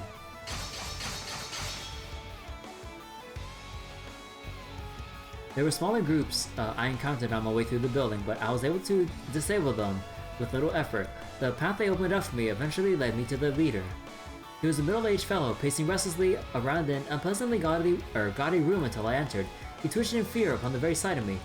Why are you here? Where are my men? Kissing the floors. Damn. I answered so calmly and precisely that he balked in disbelief. But that's impossible. I sweat my balls off to build this group from the ground up, and you're saying a girl like you tore it all down just like that? I ignored his crude language and drew closer. Again, never underestimate the women of the trail, sirs. As I thrust my sword till it sat between his eyes, he let out a squeal. Well, I'm no ordinary girl. I'm a bracer. And don't worry, I didn't kill them. They have only been knocked out or restrained. You'll be seeing them again soon. In prison. I shot out a darkened glare in his direction as the tip of my sword wandered downward to his neck. Now I have some questions for you, and you will answer them. The man nodded empathetically, his whole body trembling from fear. 2 children, a boy and a girl, under 10 years old, disappeared last month. Your people abducted them, didn't they? He nodded. I knew it. Then where are they? What did you do to them? They're in the roof further inside. They're alive. At last, I could breathe a sigh of relief. My most fundamental objective was when coming here could be fulfilled. Next, I needed to ask him more about his group. I thought you all seemed far too weak to be charge of this district, of the city. But after coming across your account book, everything fell into place. You're working on behalf of someone, aren't you? He was so unsure of how to respond that he fell completely silent, but that alone gave me my answer. Who is it then? Tell me, is it A? I can't. He flinched in fear as I pressed him, resisting though he generally couldn't say. Then, just as he opened his trembling lips to speak, I heard a strange thudding sound from outside the room. I stepped away from the man, my sword still firmly in hand. Crunching, squelching, splattering. Wait.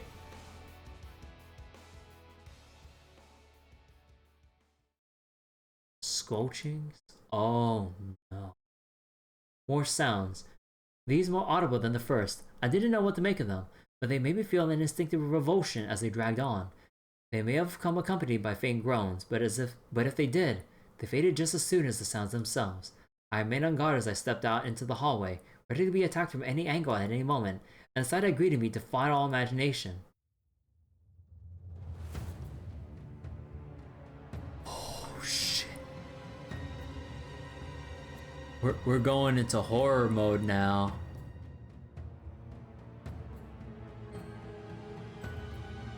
The monsters I fought through mere minutes before were now nothing more than distorted, mutilated piles of flesh and bone. Not just 1 or 2.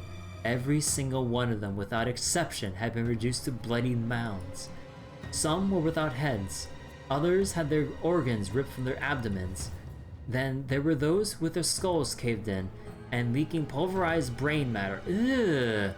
Or the ones with their hearts pulled and squeezed. Each corpse was different. Each corpse was unbearable to look at. The plain hallway I traversed with all due speed was now covered in a sticky, slimy red. Who could have done something like this? The sight was so awful that my free hand, now clenched, shook from disgust. When was it ever necessary to go this far? What could anyone have to gain from this? Wait, no! I realized I had made a very careless mistake. I turned and hurried back into the room I was just in. I was too late. The Mafia's leader was floating in the air at the center of the room, as though some unknown force was holding him up by his chest. A monstrous sword pierced through his chest. A single streak of blood dripped from his unspeaking mouth. There was no room to believe he was anything but dead. Like all the others in the hallway, he didn't even have time to scream before his life was taken. Who are you? I barked at the center of the room, trying to drown out my instinctive fear with anger. At a glance, only the corpse and I were present, but if I strained my eyes, I could see the faint contours of another distorting the space around them. It must have been some form of active camouflage. I would have thought it a basic courtesy to give your name before asking another's, charming ace of the bracer go. It was a man's voice that projected true arrogance, as though he were above all others as a matter of course. I instinctively readied myself for battle in response, but my actions seemed not to faze him in the slightest. No need to be spoiling for a fight.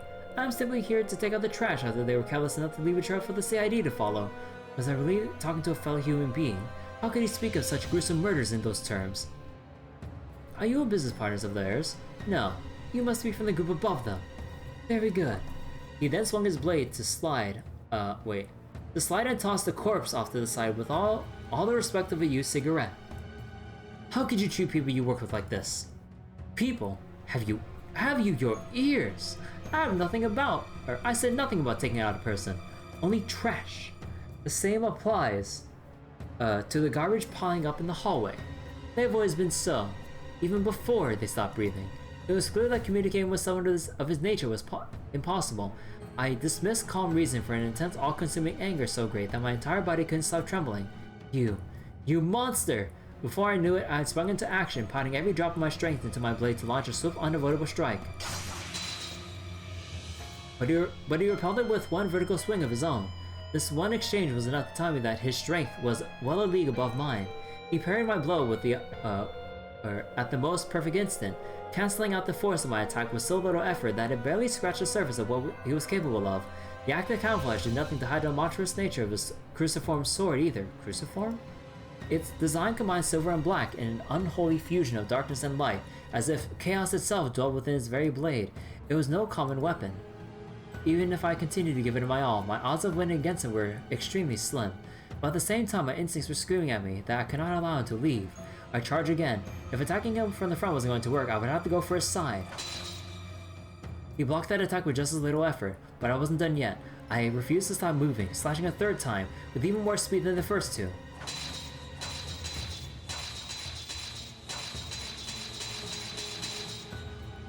I showered him in a flurry of them, each one faster than the last. When I finally reached my physical limit, I darted in a new direction, attacking him from behind. I put my very soul into one overwhelming attack aimed directly at his rear, which I could only just make out through the camouflage's distortion. I got him! However, the second I became sure that victory was within my grasp, his cruciform blade carved a great arc through the air in a ferocious spinning slash. I was able to instantly defend myself against the blow, but the force of it sent me flying backward. I was fortunate enough not to have not sustain a direct hit, but my body shook from being able to fully cancel out its massive weight. Still, I forced myself back to my feet and glared at his form. The difference between us was night and day. It felt as though he could manipulate the very flow of battle. He was like a master of martial arts who understood the true nature of all things. He paid no mind to my pitiful attempt at bravado and gave a short laugh before speaking. Impressive. You put up more of a fight than the rumors led me to believe. What's your goal? What are you trying to do with all your strength? I expected him to reject or ignore me, so I was taken aback when he paused for a sincere moment of thought before answering. An interesting question. I suppose to instill fear. Fear? I almost out of my ears. Fear is at the heart of all we know. Domination, servitude, order, harmony, and production. All of it exists because of fear. That is why I seek to instill fear in its purest form, much like the Retributor Tower that appeared in Crossbow half a year ago. Such a pity that it fell. There was such pleasure in his words that it made it easy to imagine the expression on his veiled face. As insane as what he was saying sounded to me, I knew he meant every word of it. You really are a monster. Continue your foolish attempts to stop me, and you'll understand what I mean in due time. He lowered his blade. As a parting gift for assisting me in my house cleaning efforts, I'll let you and those children go. Keep that far too pristine blade sharp for our next meeting, Bracer. With that, he turned to leave. Wait! Just as I extended my hand, the ground below him emitted a bright glow. By the time that glow had faded, he was gone. He had likely used the same teleportation spell that certain other criminal organizations were known to rely on. His departure also released all the strength I had left in me, not from relief, but from the exact opposite. I was so overwhelmed with frustration that I let him leave, so afraid of what he might do, so afraid of what he might go on to do because I couldn't stop him, that I lost the strength to even stand. Of course, this is just who I've always been. I haven't changed one bit since the day you left me. I'm still the same powerless girl I was back then. My work here wasn't finished yet. I walked to the next room. I opened the door and was greeted by what appeared to be an old storage space. There across the hall, I found who I was searching for. The brother and sister pair were crouched against the wall, the boy trembling on the floor as the sister stood close by. It's okay. I'm here to help you. I kept my tone gentle and reassuring as I was able. The girl smiled while her older brother continued to hide his face. I slowly walked toward them, careful not to make any sudden movements, but as I did, the boy shook his head vigorously. His whole body trembled more the closer I got, as though he were telling me to stay away. The answer from that man flashed in my mind. Fear is at the heart of all we know. These poor children were very much in fear's clutches. No matter how gradual I was in closing the distance between myself and the boy, trying my best not to provoke him, his body language showed he continued to reject me. We were now within arm's reach of one another. His shaking grew more violent. As though he opened his mouth to speak, his voice refused to come out. It's alright. I smiled the most comforting smile. After that, I reached up behind me and grasped the blade of the knife that was being thrust toward me. I turned swiftly, my fingers never letting go. I found the one gripping the hilt to be none other than the sister. She had tiptoed around my back while I was kneeling to meet her brother and tried to stab me from behind. She was a bit startled at my halting her attack, but otherwise, she stared blankly forward, emotion on her face nowhere to be seen. I suppose he was right about fear. It controls everything we do. You must have been through something terrifying if you made you resort to this. No doubt they were not conditioned by fear to attack anyone who came to their rescue. I paid no mind from the blood from my bare hand slowly dripping to the floor. Oh, caught bare-handed, Jesus. The cut from the knife was nothing compared to everything else in the moment. My first priority instead was to reassure the girl that I meant no harm. But we humans are capable of more than giving in to that fear. We can fight it. With courage, we can fight it. Your brother was doing that just now. He may have been gripped by fear, but he still fought his hardest through his actions to alert me of the danger his sister posed. Even if it took all he had, he wanted to keep me safe and keep her from committing an irreversible, regrettable act. It was thanks to him that I noticed what she was trying to do. You don't have to be afraid anymore. I'm a bracer. I'll keep you safe. I took the girl into my arms. You're a bracer? Even her voice was devoid of emotion. That's right, I'm here to help you. Oh, I think I've seen you in a magazine before. Something Blade, I think. That's right. The nickname's a little embarrassing, but I'd be happy if you remember it. That way, as long as you hear it, you'll know I'm here to keep you out of harm's way. Something Blade. Huh. I tightened my grip around her as if to stop anything more from hurting her and surround her heart with my warmth. It will really be okay, I promise. I noticed her eyes twitch just slightly and, before long, her eyes filled with tears. She soon began to sniffle, at first a small one here and there, till they gradually grew more pronounced, eventually turning into uncontrollable sobs. She'd finally been liberated from her fear. As for me, I had stayed my course. I was too afraid to deviate from my current path. Still, I had chosen this path with pride in my heart. I didn't think it right to turn my back on it now, but I wasn't going to let it be an aimless journey from now on either. And so, it was another day in the Edith branch of Calvard's guild. It sounds like that Mafia was trying to copy what that other organization of assassins managed to pull off. I was discussing the recent case with Zen. The siblings had indeed been abducted because they witnessed an illegal transaction. The Mafia involved then thought to mimic a group of assassins known for raising children with the intent of turning them into professional killers. Wait, oh, the organization! Bro, right, because they are a thing. Oh shit, guess when Nadia. So they're trying to pretend to be like them and raise up. Bro, that's fucked. Their attempts thankfully proved as unsuccessful as their attempts to remain covert in selling drugs. The CID found them, and whoever they were working for purged them. Hell of a way to go. If I hadn't been so incompetent, maybe they wouldn't have been purged at all. Don't beat yourself up over it. The guild's priority is to keep citizens safe, not criminals. I don't want to say they deserve it for getting involved in organized crime, but it is what it is. Try putting that frustration you're feeling into more personal growth instead of letting it eat you alive. I was told that while the siblings were going to need psychological counseling for some time, they were fully expected to recover and go back to their everyday lives. My being with them had triggered something inside of me. I came to realize that something needed to change.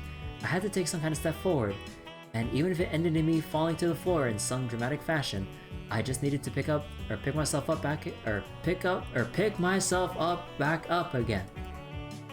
With that in mind, I accepted my multiple recommendations.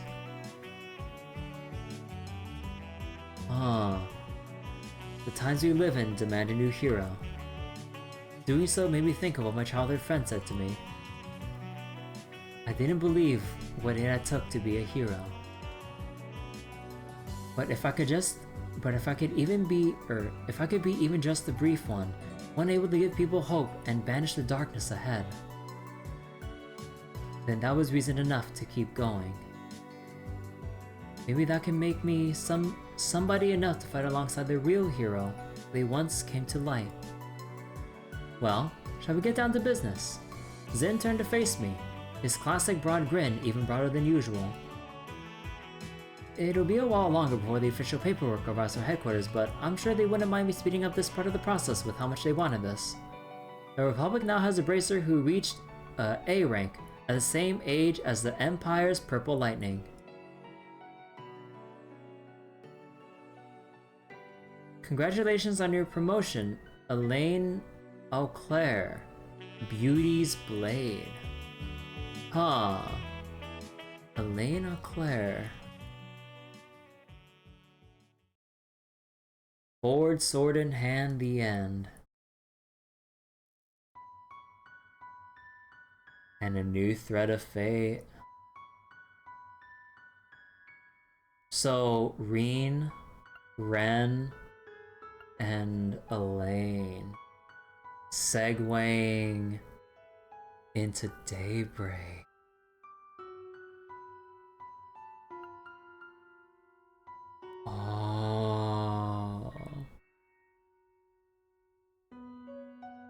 Oh, this is gonna be good.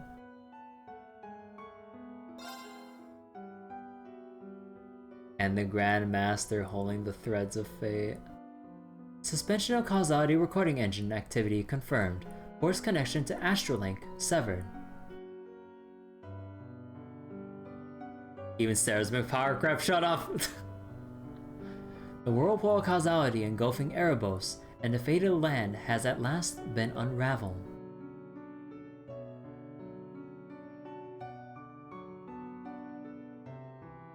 Though the bell ringing in the end of days has yet to be silenced.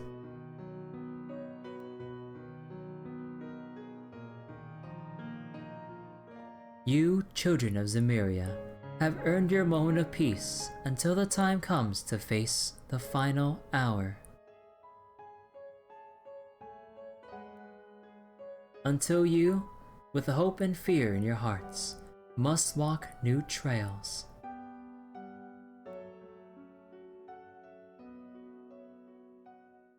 Bro.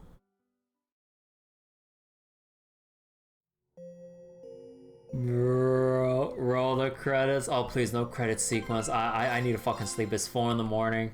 I gotta stop. Oh my god, 250 in-game hours, and on Steam, countless more because it doesn't count my times reloading. Oh, okay. Okay, normally if I actually took your guys' advice and read this separately on a different stream, I would have had a little bit of time just kind of like reminiscing, but I'm just gonna cut everything fucking short here. Oh my god, I gotta get to fucking sleep at 4 in the morning. Oh. Yeah, GG, dude. And we have the new title screen.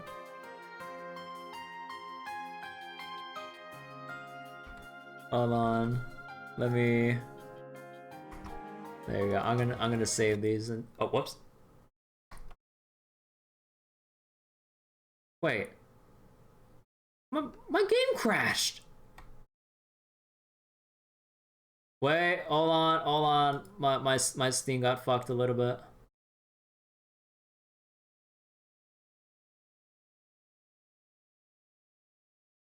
Steam sync. Okay, we're good. Okay, I do not want my saves gone. Okay, hold on. Let me end this properly by closing the game out properly. Okay. Also, wait, let me see this real quick. Oh, no, not that one.